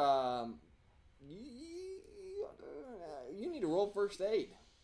She's not dead. You can see her breathing. I know you were trying not. You weren't killing her, but you. To be fun, Jake. I will also say that you just charged a person that was in the normal human realm. Well, you said that she smashed. You said she smashed a car with her foot. Yep. Oh, so she's at like the bear. Okay. Nope. She just has a really heavy hoof attack. Oh. Oops. I'm used to Ironside. Yeah, you know, no, like this is roll first aid. Okay. Oh wait, that was the 26, wasn't it? Oh, it did roll. It did go through. Yeah, there's 26. Is that a white? On excellent. Yeah. Wait, you have a bonus for first aid, right? Oh, that gets you to excellent.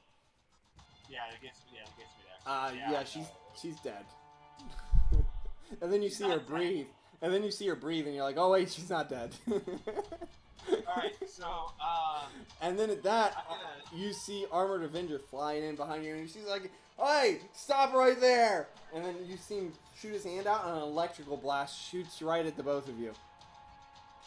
Oh, jeez. Alright, well, I gotta tank that. I like, leap up to tank it, because I don't want her to... Actually, let's do something kind of... No, it'll take too long. Yeah, I'm gonna leap up and hit and absorb that, and I'm gonna see if Evie can hack his suit and shut him down. She's a really friggin' good hacker. She's at, like, sensational. And this guy strikes me as like he made this himself in his home basement. Or bought it from someone.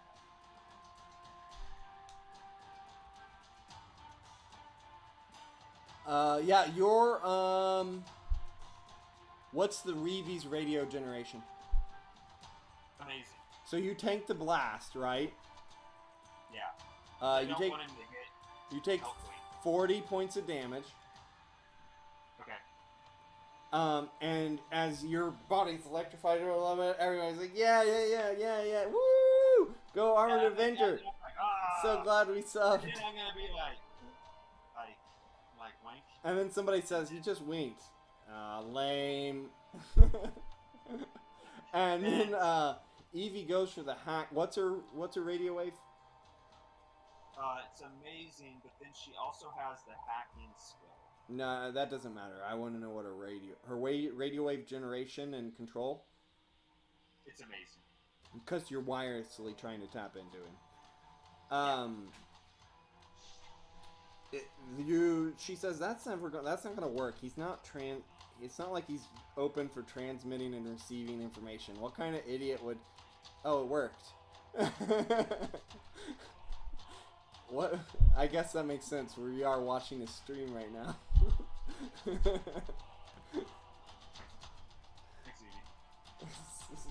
So, make a roll for Evie. Does her hacking apply? Yeah, so add +1 CS to her reason. Okay. X. Is computers also part of that? Yes. So that adds another 1. She's actually at a +2, I think, for computers, so she should have a +3 overall. Does she have a 2, or is that she has a +2? Let me tell you real quick. Or does she have a +1 from hacking and a +1 from computers? You know, she has extra from computers. I'll tell you real quick. Evie, my girl. I'm gonna actually copy this and put it. She has 30 reason. Yep, +2 from computers. 3. She has 3 in computers. That's the old ranks. That's the old ranks, so that's a +2. No, it's actually not. It's not a +3. She had a +2 to it, and then I spent 5. She doesn't have a +3. Is +3 like Dr. Doom or something? +3, I don't even think I have anybody doing that. But I think it's the old ranks, so she has a +2 though. So that's a +3 total. Right. So it's 2 for computers, and then it's 3. Then 1 more for hacking. Yep. Yeah. And so that's on her reason is remarkable. Okay, so you're rolling on uncanny.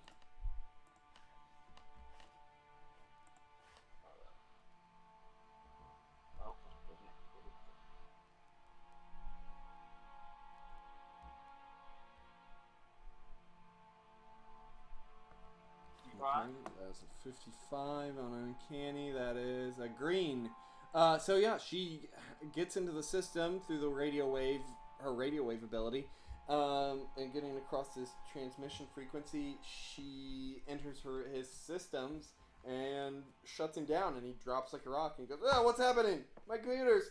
Everyone's like, "Wow, he went down easier than when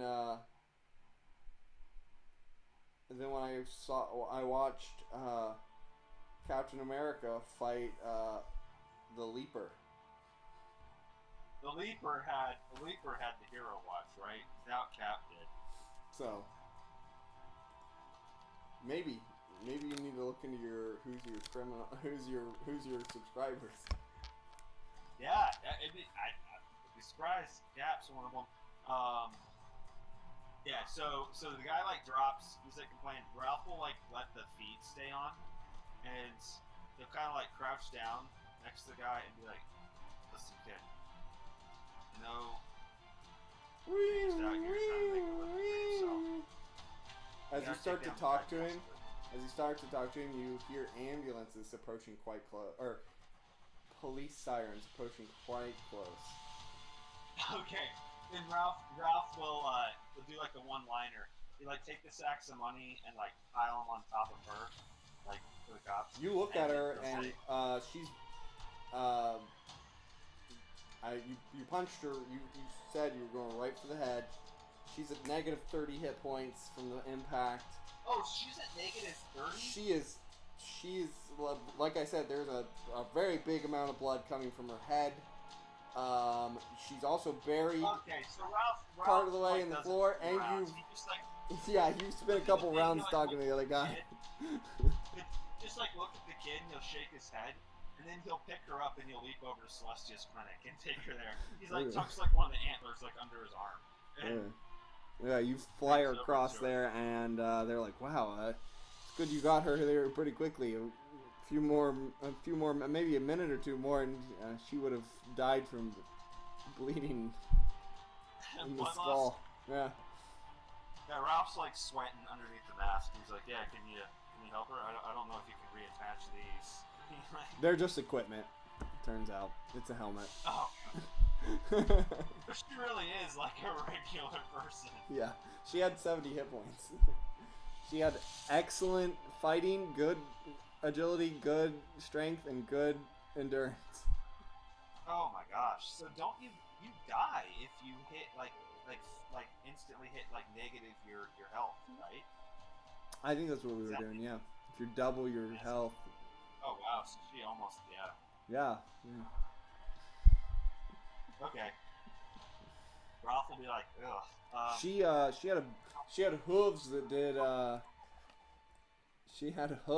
did remarkable agility, damage. That's how she kicked through the steel. Okay. Well, I guess that should probably be fantastic, because steel's probably remarkable. And she ran it good at 60 miles per hour. So. Okay. Okay. But yeah. It's like a Captain America light without the fighting skills. Without the fighting skills, the shield, or the super soldier serum.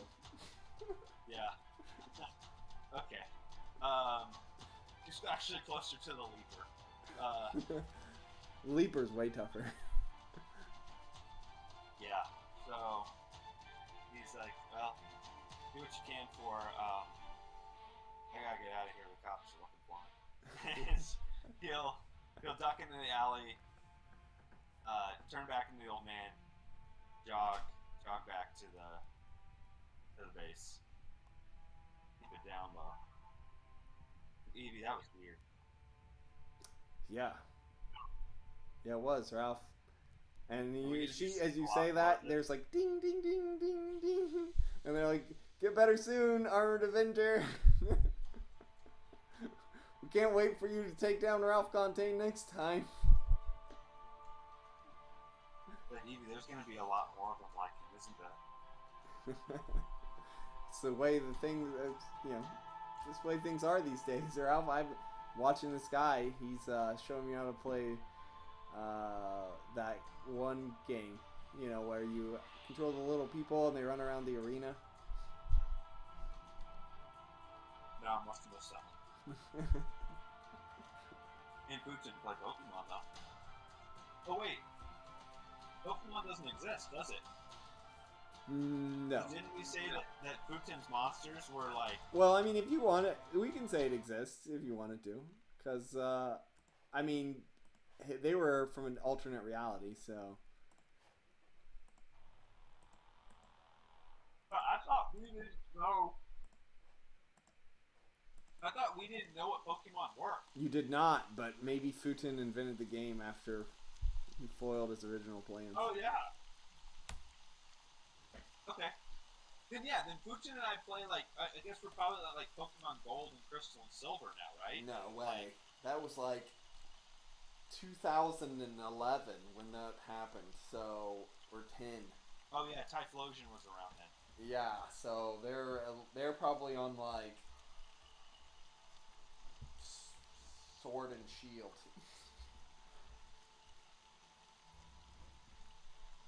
The ones that came out at the beginning of the Switch era. Well, they put out a game like every 3 to 4 years. They put out a game every year now, or 2 games a year. But remember, Futon's the one making these, not like a whole. Nah, he's got a robot that makes them. Oh, okay. It still produces Are them they in better? mass. Are they and better, sells like better designed Pokemon than? No, they're the Sword and exact same. It's based off of an alternate reality plan. It just copies the code. I don't like them, man. This new batch of Pokemon stuff. They were really stupid looking. Okay, so yeah, so Ralph hustles back over there. Goes back to repairing like nothing happens. okay, there is a note that you're also wanted for questioning about an assault on a armored Avenger named Simon Salyer. I was like, all right, we'll just add it to the list. Well, actually, can they prove that I did anything? Because I didn't punch Yeah, he has a him. video recording of it. How does he know that I hacked him? He Oh didn't wait, hear me say actually it. you didn't even punch him, did you? No? Yeah, I scratched that. Yeah. Good Yeah. catch. For all we know, his computer's just failed because he's a sucky Yep. superhero. Yep, that's good. Good catch. You good way to not punch him. Aren't you Yeah. glad you didn't know? Yeah, well, yeah, Ralph starts thinking about that. He's like, this is going to get a lot messier. Yeah, so then he just goes back to patching stuff up. He's thinking about, like... Roll intuition.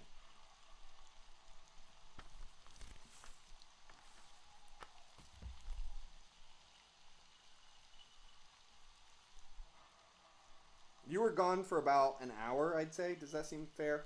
You had to drop I a didn't know person. that, right? You still had to drop a person off at the hospital and everything, and. Yeah. All right, I couldn't so fly over there. yeah, that's but the big 99. thing was like talking to people. Celestia came out and told you about some secret agent that came in. You know. Yeah. Yeah, like, Um, you told her everything? I guess she's a S.H.I.E.L.D. agent, so she already know. I imagine that Ralph had like a pretty good relationship with S.H.I.E.L.D. himself. Yeah, Yeah. That's a red. they're not after you. Yeah. Her name was Golden Elk, by the way. So kind of Golden lame. Elk. Yeah, You should think about Stag Queen. that's maybe. But she's gold, and she was based off an Irish elk, so. That works. Uh, Bet you the comments get blown up saying that she should be called Stag Queen. Yeah. So there we go. You quickly, That's a however, red. notice that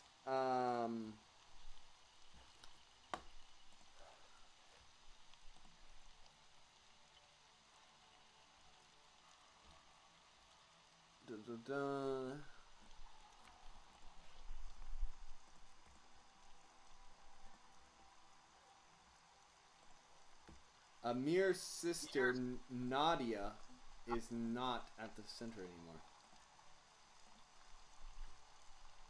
Oh, jeez. Yeah, Ralph asked, he said, hey, did anybody see what happened to her? They look at you and they're like, "Why are you being so creepy, old man?" Says one of the younger people there. Her mother told me to keep an eye on her. They look at you like you're crazy, and they say her mother didn't even make it here from Syria. So you said that her mom was there? No, it was her aunt earlier. Was it their aunt? I thought you said it was the mother. I said aunt, and we can look for mother. See if she's there. Whichever one, whoever the woman was. No. I'm almost positive you said mother. I said aunt earlier. I'm 100% sure. We can go back to the replay. Aunt. Okay. But let's check. I'll look at the thing. Because this could be important. Because when they're in the hospital. Yep.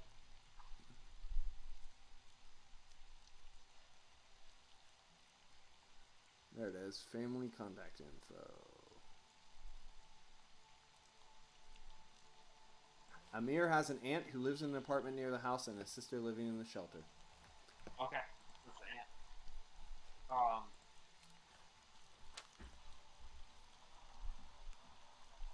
Yeah, so now he just looks like a super sus old man. Yep. Instead of like, oh, okay, and he'll like shuffle off. He's like, damn. And while you're shuffling off, you see the person walk off, and then Director McNeil come out and looking around. Does she know? And did I tell her that I was like the old guy? Did I say that I told her? No, because you were avoiding talking to her because you're a wanted criminal. Remember? Yeah. You explicitly made that point, and we rolled things back for you. Yeah. You're right. So. He doesn't know about it. He might know about it. Alright, so what he'll do is he'll say... She sees you and starts walking your way. And he'll like turn and smile at her and say, Director, I finished up with whatever like the chore is. What time of day is it right now? Early in the morning, like 10 and 11 o'clock. Say, I'm gonna run out for a cup of coffee. Is there anything you'd like?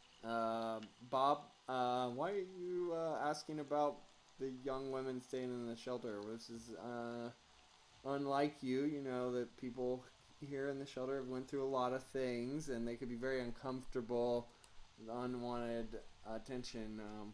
What's going on here, Bob? Why don't you come to my office? I can't discourage Bob's good name. Ralph's like, oh, jeez, I'm in a pickle. Just say... and then roll intuition. Oh, no. It's a green? Yeah, it's a green. Okay, she's about to start lecturing you and drag you to the office, and you see walking into the building, like, reaching over and grabbing his hat off the hook, the real Bob. And, he'll be like... She doesn't notice, because she failed her intuition roll. Oh, thank God for that. So... But I don't want Bob to, like, lose his job, either, for being, like, a creep. Alright, Ralph is gonna, like... Just, like, wait for her, like, to turn around the corner, and then he's gonna, like, turn around, keep his head down, and just, like, get out the door. And then sprint. Okay, she's trying to. She's like, "Come with me, Bob. We have to go talk in the office. This is something we need to discuss." And like she has a hold of his arm. She's like, she kind of grabs your sleeve and tugs on you for a second, and then like looks back at you and like feels her fingers. Like that's a nice coat I got you. And she starts to walk away in the direction of the other Bob as you dip away. Yeah. And I'm like, you know what? Bob's a good man. He'll be able to talk his way out of that. She's like, what? How did you get in front of me? This is the last thing you hear. And he'll dip into an alley, transmogrify into somebody else, just some random person, and then try and pick up the trail. Was there any like cameras or anything around? Did No, the not building really. This have place any doesn't cameras have much posted around money. it? It has a dummy camera on the outside. Not like a real one. No, Okay. they don't. Um, They don't have a lot of money. yeah. The money comes in and it immediately goes out to the people in the community. Taking care of people. Yeah. Oh dang it. That's weird though. She wasn't supposed to go with them. She was just supposed to like talk to them and then set up a meeting with them. Yep. For that night. Did she? I guess Ralph didn't talk to her by cell, did he? Did he talk with her in person? You have the aunt's number, I believe. You said you got the family contact information. Yeah. So we'll just make this a roll. High over 60. She has a cell phone. Okay. Boom. There you go. She had a cell. Okay. This is the aunt's cell. No. She has her own. The aunt for sure had a number. Okay. So I can track her using her phone, right? Yeah. Roughly. All right. We'll do that. Alright, you look at the phone, you have the phone information, so you track it using Evie. It's easy enough for her. She quickly pinpoints it, but there's a lot of disturbances in the cityscape, and she seems to be in a building, so it is narrowed down to a small block area. Okay, that's fine. I can work with that.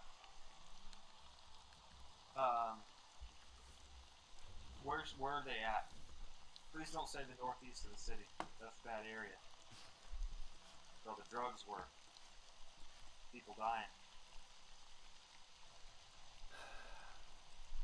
She is in Santry.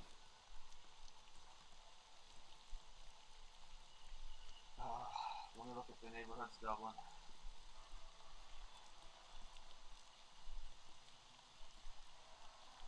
Now let's move that over a little bit. She's in Kilmore.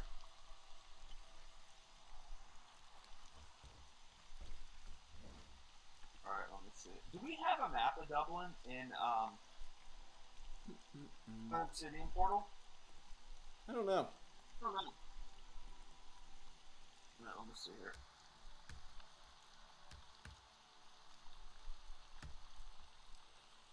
Okay, here you go. Here's a picture. I put the little ping button on where she's at. It's the little white one. Oh, she's really out of the city. Oh wait, you said the white one? The white one with the dot in the middle. The gray and white. Oh no, that's the northeast of the city! Alright. That's not that terribly far from where you're at. Okay. You said it's probably like, you said it's 10 o'clock, right? Yeah, 10 a.m. Okay. Ralph's gonna head over there. He's just gonna ping Gaelic Guardian and give him like a quick rundown and say, hey, might have a lead on people who are overdosing. And then try and be in disguise to deal with this with the cops. But I'm gonna let you know in case you need to hop in and save the day. I'm gonna have to do this on the DL. Okay, Gaelic Guardian lets you know if you need backup, you can. He is currently working on some illegal weapon traffickers that are coming into a port near Swords, Yeah. which is northeast of the city. Further, it's a city. Further north. Yeah, North, sir. further north, Okay. and you know, so Okay. this is laser weaponry being brought in. Wasn't Hobgoblin running in laser weapons? Yep, it's a Wild West out here now. Yeah.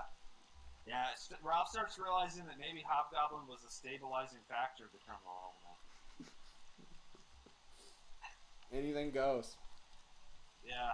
Laser weapons? Jeez, dude. Hobgoblin brought and sold weaponry too, but you know, he had certain standards. He said that. He didn't human traffic. As far as you know, there was no human trafficking. Well, that during the whole time you did any minor criminal things. So that seems to be about the whole limits. Just didn't sell small children into slavery. Yeah. Everything else was, I mean, now we have small children being sold, so. Yeah. That's the moral dilemmas that this game brings up. So, alright, so Ralph goes heading there. Yeah, like I said, he'll be in a disguise. Real average looking guy. Dark clothes. The image inducer was the greatest thing you ever got. And I'm actually going to spend some. Can I upgrade it with karma to be a little bit more robust? More durable. Yeah. Or like yeah. maybe do like better image quality or something. Yeah. I don't even know if you'd have to spend karma. Cause it's got a good level right now. I thought I'd bump it up to excellent. Yeah, you're one hard punch away from having it destroyed. Actually, honestly, I forgot it was good. It's a little shaky right now. You've had to tap it a couple times because you got blasted for 70 points of damage. Yeah. But it's fine. It's operating fine. It just like when you reset it right now, you just gotta like press it a couple times to get it going. Okay. Oh, so it's not part of Eevee then? No, it's a device you got given. Okay. Yeah, Ralph thinks about it. He's like, Putin's on break after his finals. He'd like to sit down and make it a little bit tougher casing or something. Yeah. Okay. Yeah. So then he'll jog. He's gonna go to that location or that area. You said it's about a block. No. It's not a block, but it's pretty close. Okay. Oh yeah, it's narrowed down to like a block area. Yeah. Yeah. Okay. Yeah, it's a suburban area, like subdivision kind of stuff. You know, a lot of housing. Houses, honestly, is what you're getting into. And you're in just an area where there's a bunch of houses. Townhouses.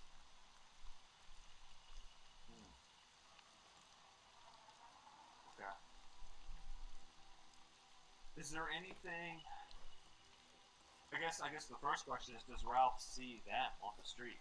Or no, there is a black van labeled kidnappers in big yellow paint on the side, out in front of one of the houses. Check that out. Very suspicious. Candyman van. Okay. Then he will, I guess we're just gonna kind of do this the home invader way, and he'll, using his like shadow senses, he's just gonna listen. He won't look, so he's not invading people's privacy too much.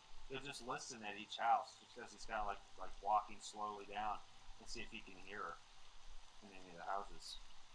Okay, that'll be a minor crime. You know, it's to save a girl.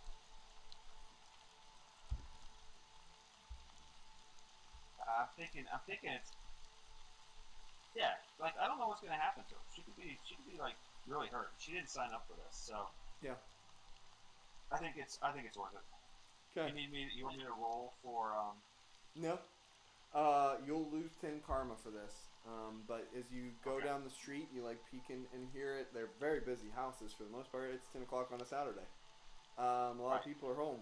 And then you hear one room that sounds like a young woman crying and a bunch of people inside laughing. And then there's more people in there, a mix of men and women. And sounds like a kind of a house party. And you turn around the corner, go to the backside of one of the roads, and there's a bunch of lights on and a bunch of cars parked in that area. Okay, so presumably it's not anything. Not an obscene amount of cars, but like 4. It has a few more cars parked nearby than other places, and it's not like it's very loud on the inside. It's like they're trying to keep it down. Yeah. Okay. So now that he knows that, it looks like it's a party, not something that she wasn't abducted, maybe necessarily. He's gonna send her a text. We'll shoot her a text and just say, "Hey, sorry I lost you. I'm outside. Are you okay?" No response.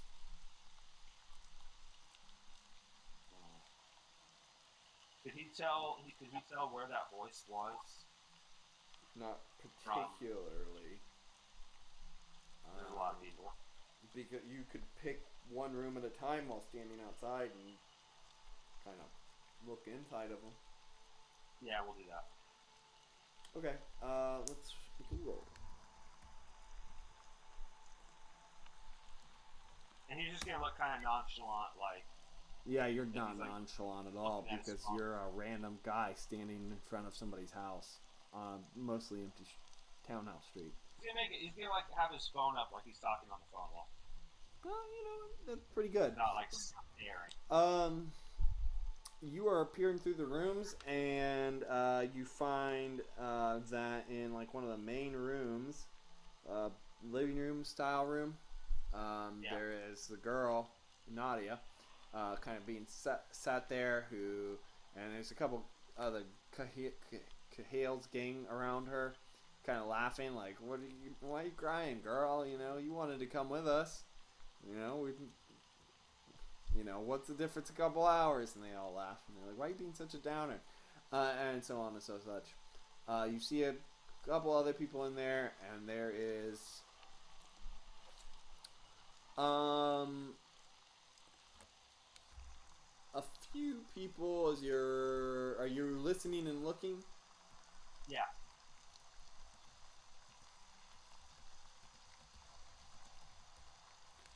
There are a few people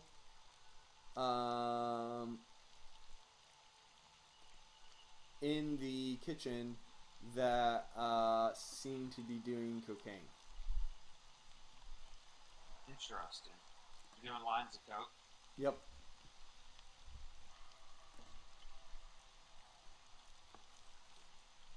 Ralph's concerned that because it was cocaine that they found in Amir's system, right? No, it was opioids. No. Oh. Prescription drugs. Okay. And the cops didn't say that it was any one particular drug that had been laced, right? I'm sure it was probably like fentanyl or whatever. You know how it is. Yeah. But they said that there was a bunch of deaths they were seeing in the Northeast. They didn't say it was any one type of drug that was killing people, right? Opioids. But they're lacing it with a very active thing that is their drug that is killing people that they haven't figured out what it is. Yeah. Okay. They're doing lines coke. Okay. Let me think here of how I want to approach this. Is Ralph? Was Cahale? Is he in there? Yeah, yes. He's just kind of sitting in one of the chairs, and while you look for him, you see him. He's sitting near one of the windows, and he's looking out at you. And then you can't see your own body while you're standing there. Right. And he's like looking at you really weird, but he doesn't seem to be doing anything. But you're not standing there moving your lips or anything. You're just kind of standing there blank-faced, eyes almost rolled back in your head if somebody looked at you. Kind of unfocused. Yeah. Kind of weird, like staring at him. All right. Well, you're looking, I think, down the street, right? Because you wanted to be less suspicious, so you're just like my back's turned. Yeah. He's looking at your side, Yeah. Can I nod my head occasionally from time to time, or is it like? No. Yeah. Okay, then I'm just doing the movie zombie. Yeah. Look. You're just like this. It's weird. He's looking at me and I'm looking at him, but not looking at him. Yeah. I'm looking up at him from his shadow.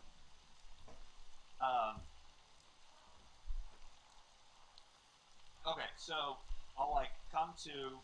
I know that he's looking out the window, assume at me. Most of the people in there are Irish, by the way, and white Irish people. Other than Nadia. Right? Yeah, well, only a couple of them. The ones in the living room seem to be, and one of the people in the kitchen seem to be of his gang. There's like 4 or 5 other people in there. 2 women and 3 men, who seem to be unrelated to the people you've seen before. And what's the age of these folks? They seem like really 2 of the men are 50, and Okay. one of the men in there is 30-ish, and the 2 women are late 20s, 30s, maybe, and then the Cahale's gang is mid 20s to mid 30s. And then Nadia, she's how old was she? Early 20s? Like 18. Oh, she's not. Okay. All right. So Maybe 20. Yeah, 20. Because I think she Okay. was older than Amir. okay. All right. So I need to get in front of him, and I need to get her out so she's okay. Yep. I don't think how I want to do that. You said that she didn't respond to the phone, like she didn't text. I guess Alpha walked down the street like a few more feet where he can still like see the house, but they can't see out the window and see him. And he'll try calling her and see if she picks up. The phone rings, and then before it can go to voicemail again, it's shut off. And then the door opens up, Okay. and Cahale looks at you, the guy on the phone, and is holding the phone in his hand. Yeah. Okay. Ralph will walk up to the house. He sees you coming, and he turns around and walks inside and shuts the door. Knock on the door. Roll intuition.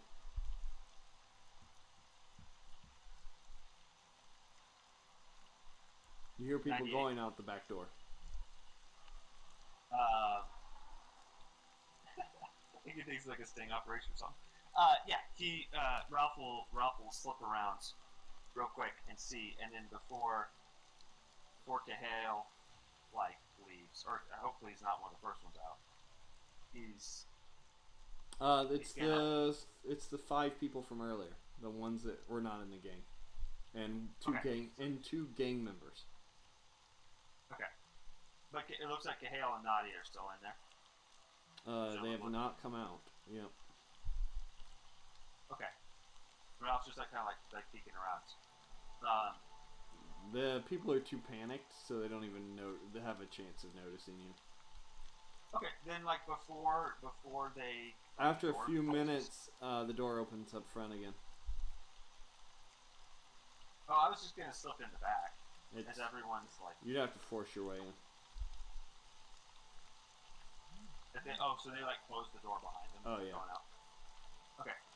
Yeah, then Ralph will just wait on the porch until it opens up. Yeah. Cahale goes, hey, what do you want? He'll look at him and say, "You Cahale?" Who's asking? Me. He shuts the door. Well, before he does, Ralph like put his foot in the way. Be like, "Listen, dude, I'm not He here looks to at talk it to and you." he goes, hey, get out of here. Who are you to keep trying to come into my house? Okay, well, if this is your house. What do you mean, if it is my house? Who are you? Are you a cop? I want to see your ID. Nope. We haven't done anything. Get out of here. I say, I don't have to talk to you. And he tries to push the door shut. Ralph will just like keep the foot there and be like, "No, you don't have to talk. Roll intuition. I'd make your life a lot easier if you did." Roll intuition. Put a gun on me. He takes a slight look to the side as you're talking, and it's very fast. Like, just kind of eyes dart off to the side. Like he's checking for something. And he says, Look, get out of here, or we're calling the cops. Want to bring the cops into this, Cahill? Yeah. He says, hey. Okay. And as he says that, he yells for one of his friends who is, he says, Fergus, call the cops. And then you're ding, ding, ding, ding. Can I reroute? Can I have like Evie like intercept that call and reroute it? Like have her answer it. Yeah, you could. Yeah. Wait a second. I want her to do like her best like cop lady voice. And basically, what I want her to do is like ask them like what the issue is. Like, It's a crime if you want to do it. Is it a crime to catch a phone call? Yes, it is a crime to interfere with a 911 call. Oh, is he actually calling 911? Well, it's like 111, but you know what I mean. Like, is he actually calling? Is he actually calling the police? Oh yeah. He's very confident. Okay, so what I want to do, here's what I'm thinking, and this might be stupid, but here's what I want to do. I actually want Cahill to, I want him 112 or 999. I like 999. Alright, so what I want to do is, we know that there's like cocaine that was like being done on the counter, and they didn't clean that up in like It's been a few minutes. 30. Okay, maybe they did. Well, they didn't open the door for you, remember? And you didn't bust it down. You just walked around the back, watched them run away. They got away, good distance away, and then they came over and opened up the door for you. Okay, so maybe they cleaned it all up. But they definitely still have drugs in that house. There's a strong chance that they do.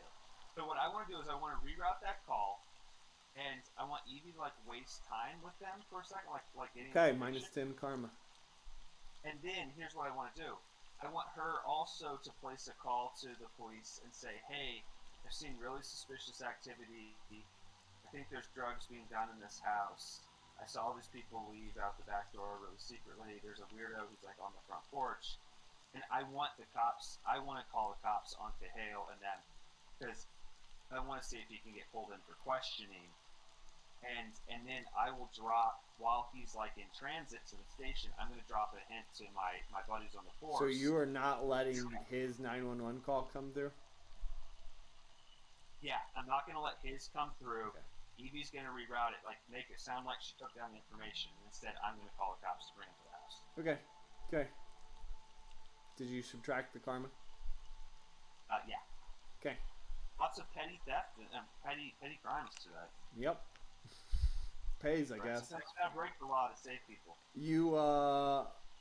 Does it make sense? The guy calls in and he's like, hey, somebody's trying to bust into my house. They're breaking and entering and won't leave.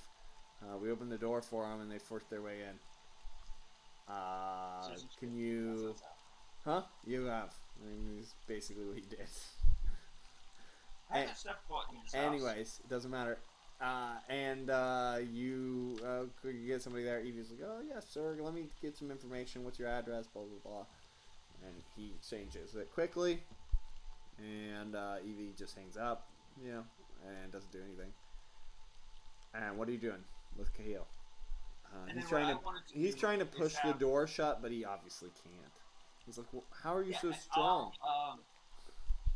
I'll like lean in and say, hey, listen, this is about a near dying. He says, let's go. And they walk out the back door. They walk out the side door to the garage. They all leave. Nadia's like, okay. And she looks over and she just gets up and she like walks to the door. She's like, excuse me, I need to get on a cab.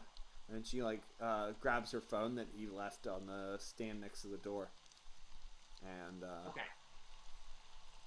She doesn't recognize you. You're in a different disguise, remember? Right.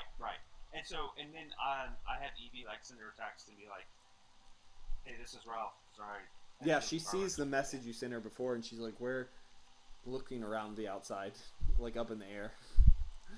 Yeah, and so then what I'll say as she's going, I'll like whisper to her in like Ralph's voice, and be like, "Really sorry you were left alone.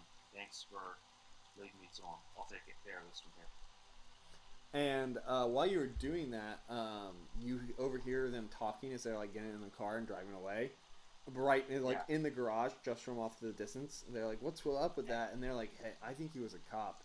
He was being really weird. He's standing outside. Oh yeah, good thing. We should have kicked his ass, but if he was a cop, this is a good call, Cahill. Cahill." Yeah. Okay.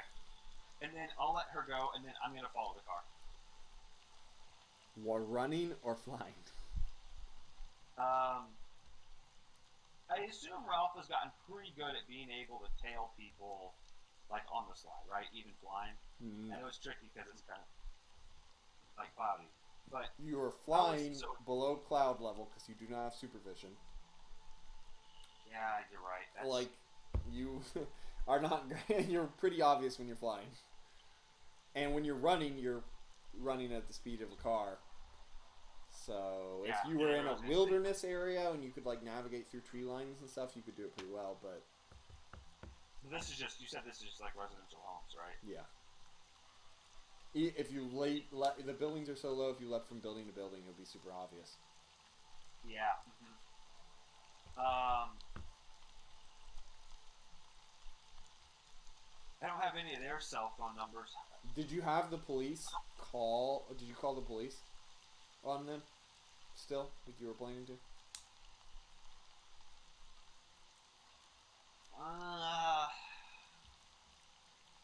I mean, there's not much point because my whole goal was to try and have Cahill and his guys like get brought in for questioning, tip off the cops so they could kind of work him over, do information they got, and then follow him after he.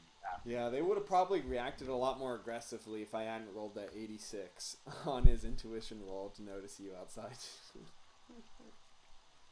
But like what do you mean a lot more aggressively? They would have been a problem, and you could have beaten them up. You know what I mean? Oh, I see what you're saying. But they got Yeah. suspicious. Okay. Did I catch their like license plate number? Yep. Okay. Oh, I guess if you're not worried about the guys in the car noticing you, you can easily trail a car without being noticed by the people in the car. Yeah. Because you just fly right over top of the car and they can't see you. Yeah, I guess I'll just do that. Okay, so you take off and you start following them. They drive back towards Dublin, following, if you look at the map, R107 down into the city, past Fairview Park area, and then they get out, and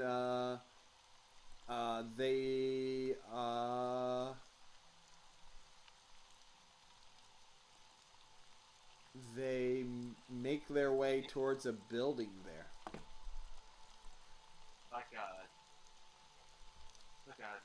Does it look like it's a populated building? So. Like the seedy warehouse gang hangout kind of building. No, it's like a. It's like a.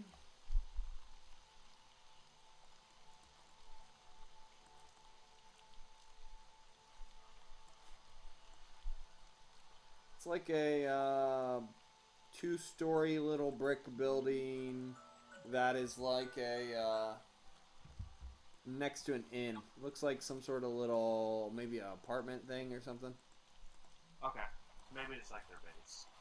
They're probably at somebody's house. It's across from a luxury apartment. Well, not a luxury, but an apartment building. Okay. Then, like, as they're, like, pulling in or something, is there a way that I can, like, land back on the street without them seeing me? Yeah. You just let them go off, you see them go park in a garage, and when they get in the garage, you land down. They walk across the street, go inside the building.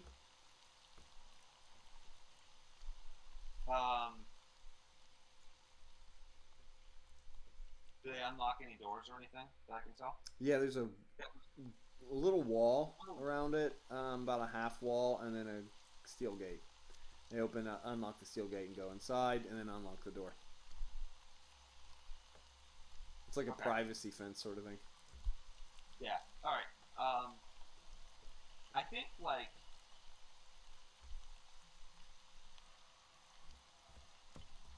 being sneaky, so like they don't see me. I don't care if other people do. That they don't see. And I'll go off. Is there like a side alley or something? I'm gonna hop over the fence. Yeah. Hop over the gate. You can't. I mean, if you okay, so it's riverside, roadside, and the gate, and then the building abuts the fence in the back and the side. So the only way to get in is to jump the fence in front of the door or the windows. Oh, they would see me, presumably. Roll intuition.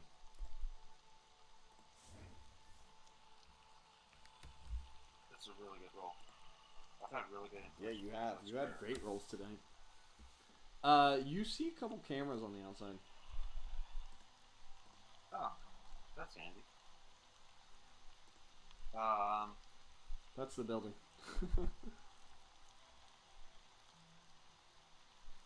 Oh yeah, I see what you're saying. Well, it looks like I could jump like. It looks like I could jump the wall. Yeah, you're just going to be seen by hundreds of people. I guess that's true. If you're not worried about being seen by people on the street, then no big deal. You could also just walk over and pinch the gate and crush the locking mechanism. Yeah, we'll just do that. For minor vandalism, karma loss. Well, I'd rather just hop. I mean, is this a really busy street? Is there tons of people, or can I just wait until there's like no one looking up? Do you see all the cars? Well, I don't know what time this is. Yes, it's a very busy street. So you can just jump over the fence if you don't care about being spotted by people passerbys. No, I'm really not. The only thing people are gonna think is like, wow, that guy's like maybe a superhuman. Or no, it's not that high of a fence. They're just like, oh, that's a criminal. As you jump over the fence and you're like looking around, okay, what do you want to do? I'll squeeze the doorknob. Oh, you're gonna go inside the building itself? The what? You're gonna go inside the building? Yeah. Alright, you walk over and let's come to the doorknob. You kind of stick your finger through the lock. And basically, yeah. Just go. Yep. Twist it. No, you just like stick the finger in and knock the whole locking mechanism out the backside, crushing the steel, and then you turn and then you pull the knob open. And Ian is not like kicking the door open like Fang style or anything. yeah, when as you do so, you look back, and actually, you know what? It probably wouldn't be a criminal act for busting into this place like this. You know, this is just superhero. As you walk brazenly through the front door, what do you look like as a random passerby? I'm gonna look like the same guy that I did. I want him to feel. What does he look out. like? The what? What does he look like? Oh, let me see.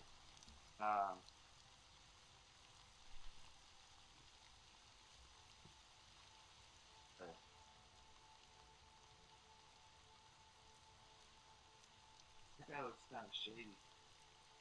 I could do it like that. Yeah, here we go. Oh, but I don't have a way. Yeah, I can do it this way.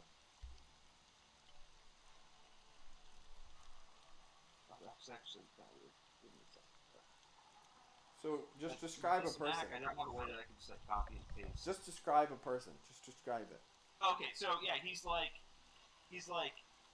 dark hair, dark eyes, big brooding eyebrows, like 5 o'clock shadow. He just not like super big and beefy and bulky. He looks smaller than Ralph, and he's got like a black coat with like a big collar. Okay. Like yeah, he could be an undercover cop, or he could be like someone who works for like like a mob boss. Or a dry clean service, really. Yeah, or directly. Alright, so as you push the door open, there's 4 guys holding guns up to you, and they go, "Boss said to waste you." One of them's Kahale. And as you do, you realize everyone in the room is wearing gas masks, and they go and toss something at you, and as it hits the ground, it goes and releases a gas, and then they raise the laser rifles and go pew pew pew and start firing at you. As the whole scene erupts into a fight. All right. Kind of like before they throw the gas, kind of like hold my breath. Yeah. Ralph's got a pretty crazy endurance. Yep. Let's hope it's not that bullshit Holly McAllister Roll endurance. whale knockout gas.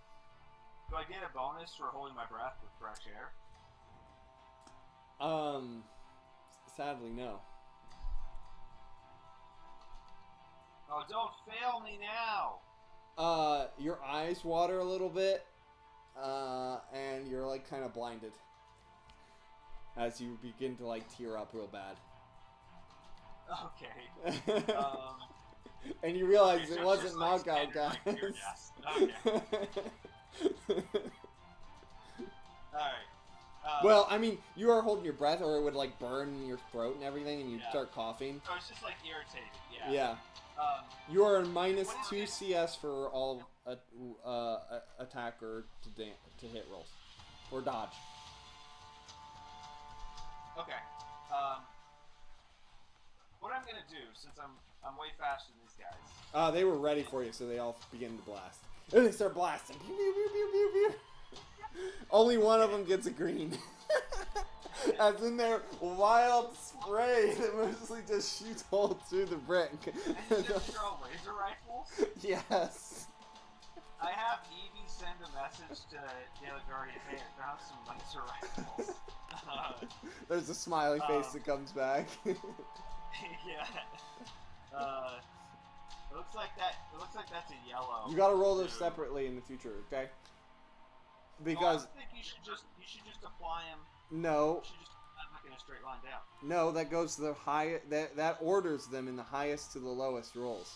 Oh, it does. Yes. Okay. Do you want me to re-roll? Nah, it's fine. One of them only gets the green, and he's like, and he's like shooting all over the place, going wild. And the blast comes in, and you kind of. Oh wait, you have a minus 2 CS. Is it still yellow? Yeah. On agility? Yeah, on agility. Well, let me see. Yeah, it's still yellow. Alright, so you're like, duck off to the side, it dodges past you, and then you just stand back up as the rest of them fire, and they're just like spraying all around you like stormtroopers. And they're just like blasts going through the walls and stuff, melting the brick. And you just kind of like look around to your What I side. want to do is I want to step forward and just pull off their gas mask, and I'm going to pull one over my face. Okay. Yeah, you reach up and just grab hold of the guy's head, pick him up over to your side, and then you grab the strap on the back and go. Yeah. And he's like struggling to hold That's it on. better. And he's like, Yeah. Yeah, that's basically what I do. And then I'll just kind of like render them, kind of inert. I'll like pull the power cells out of their laser rifles. he goes down from the tear gas. He's just crying and like coughing too much. The other 3 fire, and they say, "Take him down, hurry! The boss won't approve of any failure."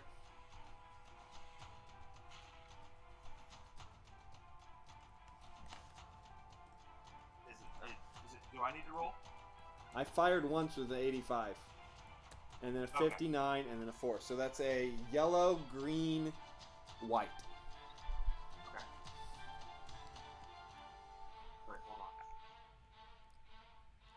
Oh, I wonder if I can do this. I'm just trying. Well, no, it's not gonna do it. Never mind. All right. You so- can press up to use your last command again. That's A yellow, a white, white, yellow. and a yellow. Okay, so you dodge past the first one. It almost clips you, but you like elbow the laser out of the way, and everybody's like, and then the second one just blasts you straight in the chest for 35 points of damage. And as you look down, Actually, I just tanked that. yeah, as you look down, it hits you, and your image inducer goes, and then it fades away, and you're standing there as Oh no! autopsy. Hey boys. It didn't damage the image inducer, but Actually, they probably don't know that I'm autopsy because I have a gas mask on. you look like you're in the autopsy outfit with just a gas mask over it. Yeah, that's true. And the last one's like, and he screams and he shoots the roof. Yeah, and then can I just like grab the gun? Yeah, and since you now know that they can't hurt you, you just walk over and boom, boom, boom, and they all go down. Yeah, I'll call in Gaelic Guardian and say, hey, these guys got found laser weapon users. They said something about a boss. I'm gonna try and get some information out of one of them. I think these guys are also connected with the drugs that have been coming in, killing people. And I'm gonna like search their pockets and see if they have like any correspondence or anything. They have a phone. Cahill has a phone. Okay. Is it possible for us to crack into that? And Oh, see easily. Evie does it immediately. She has a bunch of phone numbers. Calls them, but there's no response, and it seems like most of the phones have either been disabled or inactive immediately. And then there's there's a bunch of non-suspicious contacts. One of them is labeled boss on like Telegram, right? One of the privacy apps. Yeah. But you said that like none of those numbers come back with anything. It's like they're all. Nope, it's like he was a disposable asset. No, the dumb mook that we all knew he really was. Okay, so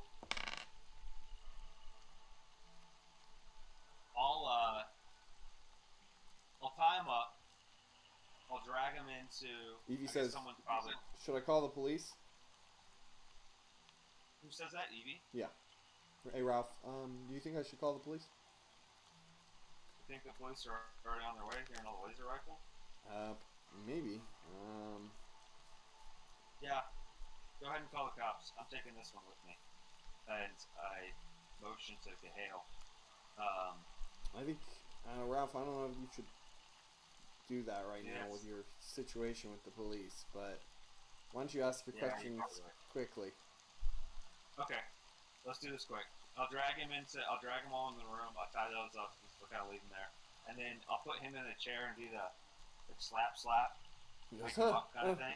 Oh God, autopsy. Oh God, what do you want?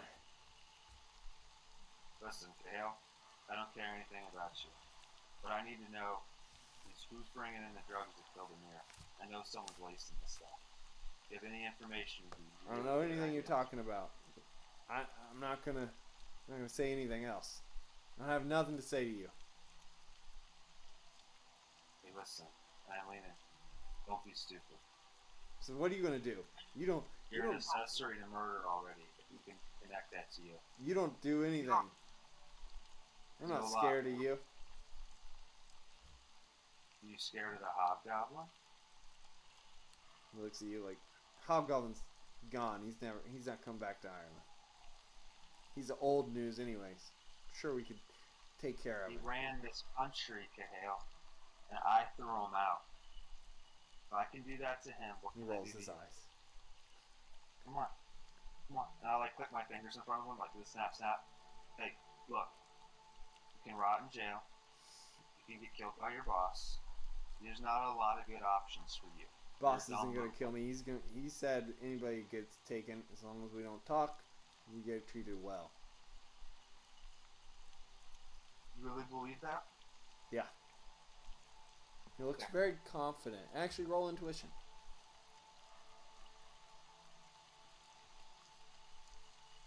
Yeah, I guess that's an 18. Yeah. White. You'd have no idea what he's talking about. I mean, how's he gonna take care of him in jail? I don't know. Unless he's a corrupt, unless it's that police commissioner woman, that city council woman, who's running all this. Yeah, it's the city council woman. You figured it out. That's what you figured. That's what your 18 gets you. I knew it. Okay. So I'll say, you think your boss is going to protect you from accessory to murder charges? I didn't kill You know anybody.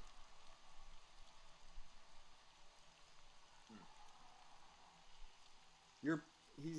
He says that, fires that off fast, and it seems fairly believable to you. Okay. Well, that's what you think. And you're not willing to talk to me, then I guess I'm just gonna leave you here for the cops, Gail. I should Or say he maybe- at least believes that statement. Yeah. Or he thinks that statement is true. Yeah. Okay. If you really, you want to bet your life on that, because Whatever. Got a buddy, I'll be but- out in just a couple of years. It won't be that bad. I've seen how the boss gets the other guys in there. And he says that, and he's like, oh, kind of shuts up a little bit. yeah. All right. So I make some notes. I'm like having Evie like take stuff down about that. I go. How do you know the boss isn't gonna rub you out, Gail? You've already told me a lot of what I need to know. He's gonna find out. I didn't tell you anything. Yeah. I don't know anything.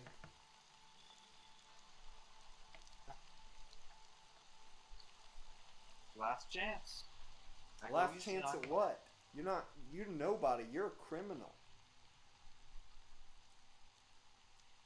I mean, if they even see you here, you're going to be the one arrested. You're the one dealing with big guys. I'm nobody. I didn't even do anything. All I got was a laser weapon. Those are hardly even Yeah. illegal. It's like owning a dog these days. Hey, buddy. I'm gonna leave you for my friend. He's gonna come by in a few minutes. He's gonna take care of you. I kind of tie his arms to the chair behind him and say, wish you all the best with that. You know, kind of like do the gas mask, kind of like pull up, like, with my face, like, look at him. Be like, if you do anything, if you come around Nadia again, they won't find you. I mean that. Roll personality.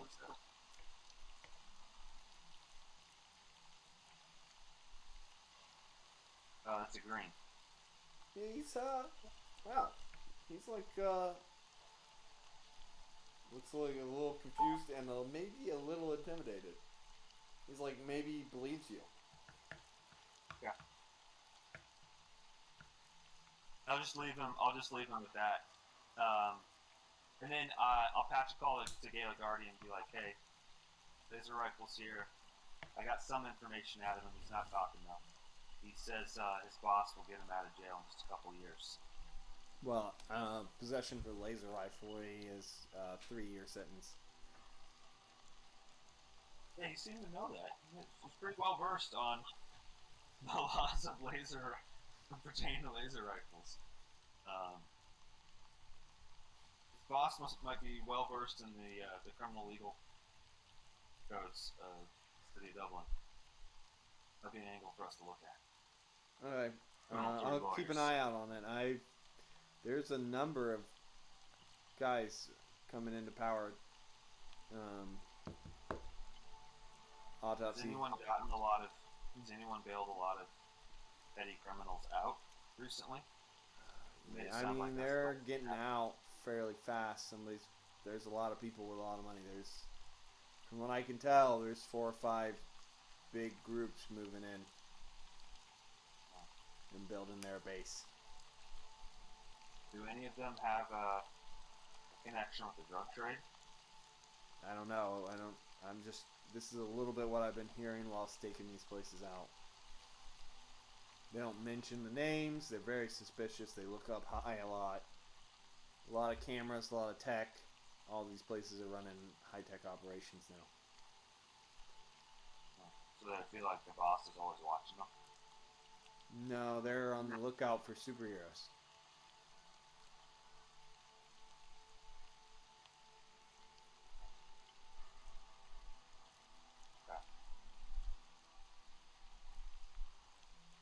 And Ralph will send him like pictures of the weaponry that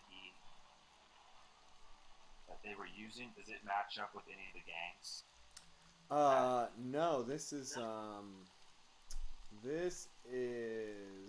European made, and a lot of the imports are either Soviet or American laser weaponry. Oh, so what they're using is an abnormality to what's on the streets. Okay. No, not necessarily. But the high grade stuff is Soviet or American. So this is more like cheaper. Yeah. Kind of thing. Kind of stuff you give to a disposable maybe. Well, it's expensive. So yeah. So you make your way out and fly back. You find police surveillance around your house. Oh man.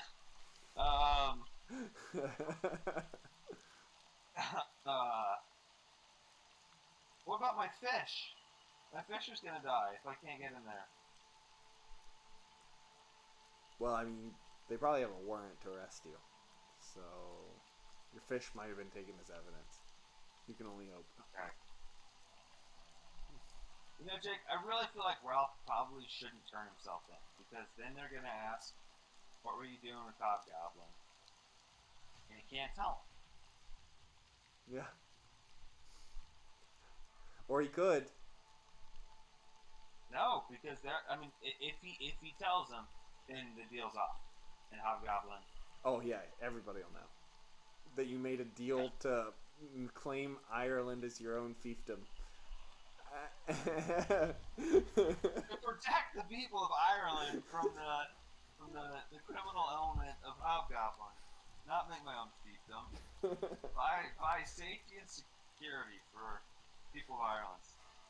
You gotta put the right spin on it. Bad Okay. news sells news.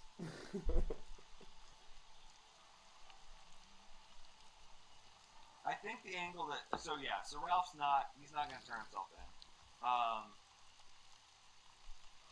You'll see. You said that Frank, that Gaelic Guardian had a couple different bases around Dublin, right? Yep, and he'll let you stay in his safe house.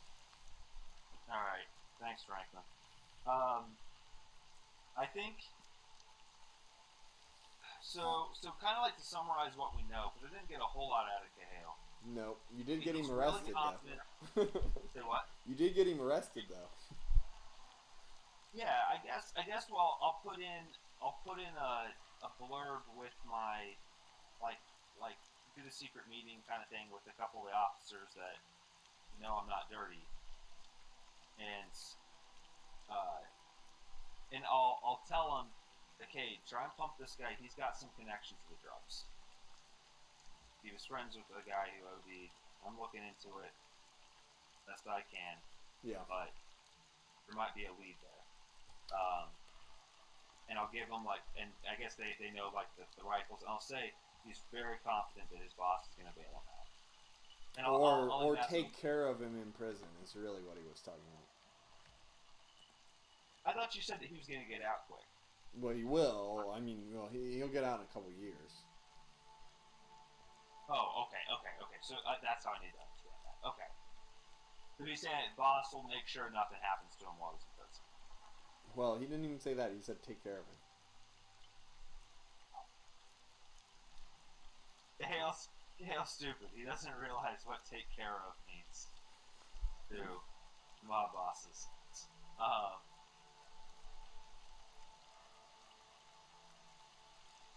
Yeah, I guess Ralph will give all that info to the officers, if they can squeeze anything more out of him. Okay. But we know that Cahill was working, and his goons were working in the Northeast. We know that's where the drugs are.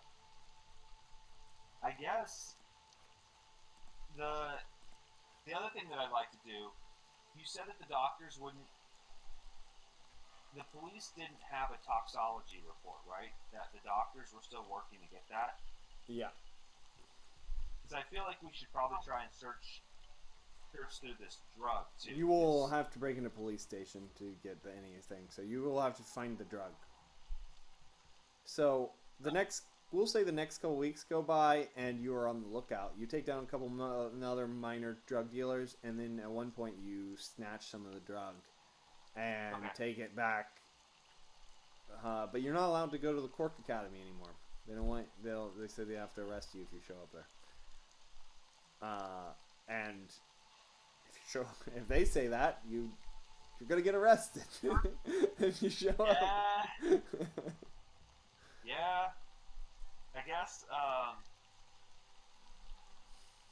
So you slip it to Celestia, who says she'll run an analysis, but it is in middle of November. It's been tough. It's been a couple weeks now of living in a bunker that is fortified like a bomb bunker underneath a random church in Dublin, making video calls to your wife and your adopted son, and not being able to see them in person since you don't want them to be arrested. Do they ask anything about the insinuations? They don't believe them. Okay. They think that must be set up by the Hobgoblin or forged by one of your other enemies. There's no way you would. Yeah. There's no way you'd meet and have a deal with the Hobgoblin. Says Victoria. Absolutely not. And inside, Ralph's like guts are just kind of twisting. He's like, all right, jeez. I think while he's doing this too, I think he's like discussing plans if he can with like Doctor Strange and Aaron. I think he's like realizing even more like this. Robo Ralph picks up the device and Futin upgrades it for you, brings it back. It's armored now. Nice.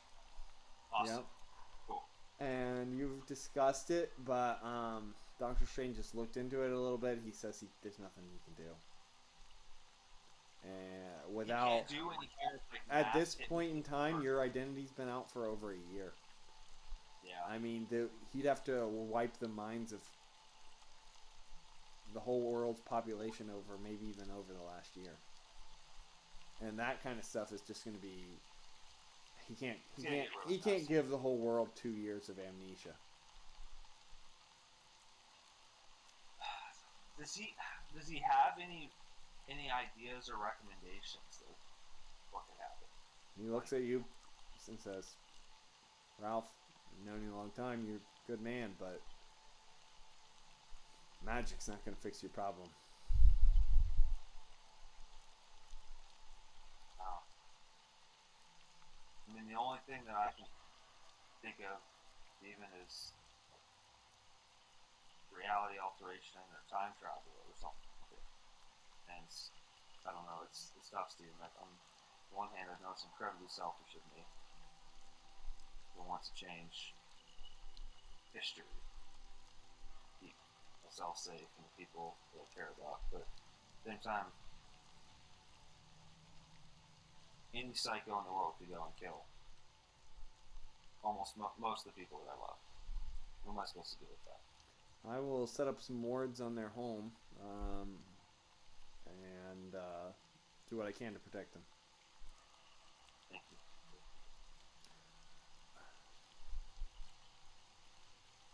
Maybe you need to talk to somebody else who's had this happen to them before.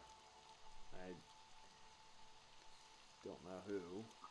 Yeah, he's like Ralph looks really hopeful for a second, and he's like, I don't know though. But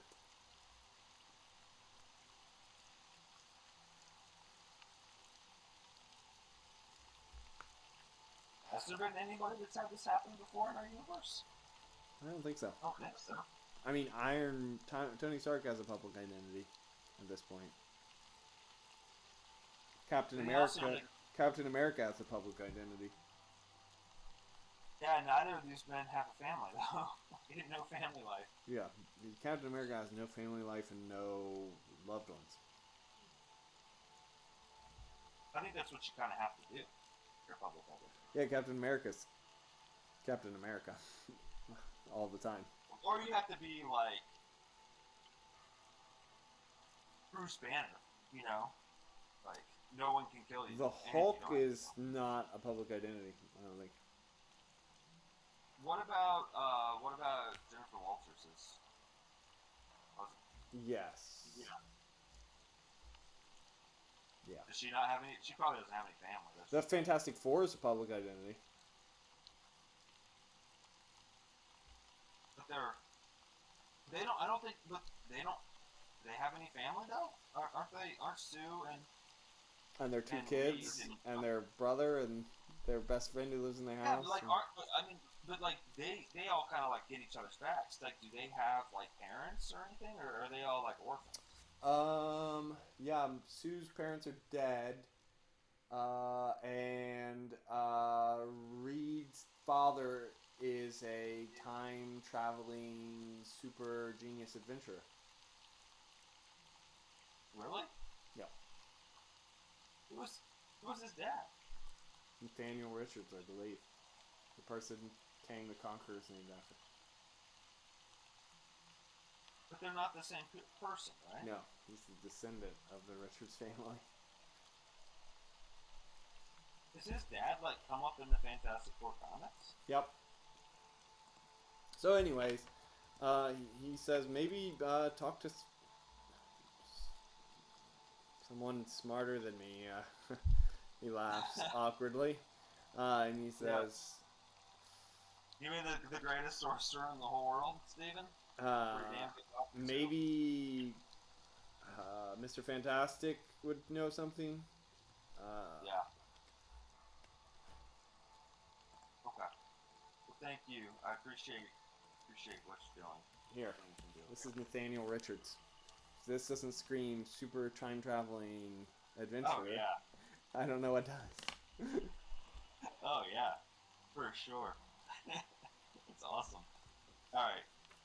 Well, and I guess Ralph does now like have contact with Fantastic Four because he And while you are having this conversation, an ordinance passes through Dublin City Council that the person named Ralph Containe is going to be a major wanted figure.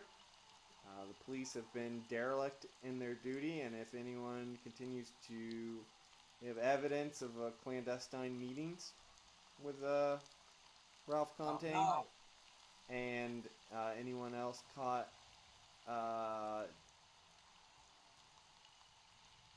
carousing with him will be also removed from their position. And as such, you see that your friend, Tyrone Galland, has been fired. oh, what? They let. Come on, ratted him out. They are going to dedicate the part of this one of the superhuman Mandra units to be on autopsy patrol.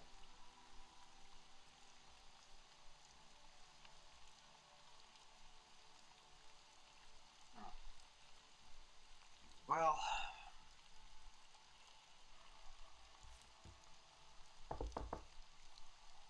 And as you get that news, you hear that there is a tidal wave approaching Dublin.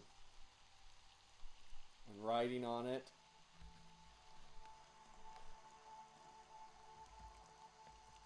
as you approach the beginning middle of November or middle of December,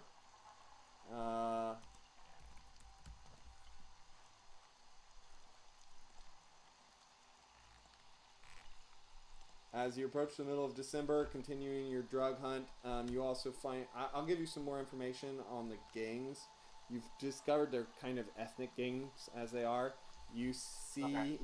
you see that an army of orcas, and led and ridden on the leader, Orca, is on his way to destroy Dublin and seek his revenge on Autopsy. That's. I think it's probably like one of those situations where the ridiculousness and the pressure of all of it closing in. Like Ralph's feeling really, really bad about all this. He feels bad for Tyrone. He's tired of being in a bunker. 'Twas the night before Christmas. That's what next this will happen. Yep. Yeah. He's trying to find some way to have Christmas presents sent to Victoria, but through shell accounts, so they don't seize his bank account or anything like that. He's feeling really stressed, and then he hears that, and he's like, "Oh, it's just okay. It's just one of those days." All right, it all kind of makes a little bit more sense to him. And as you're saying that, hearing that, you hear that Armored Avenger has become your #1 most liked account. You're making about $1,000 a day now from donations, Wow. and it has blown up. But you've started to look into it. It's about 50-50 criminal superhero accounts, and you realize that some of the stuff on there is disturbing. Oh, it's like villains Monetizing their crimes. Wow. So you start to find out that people are hiding stuff on there, and it's just, we won't talk about it, and we'll end it there. I think then he and Evie We'll figure this out next time. okay.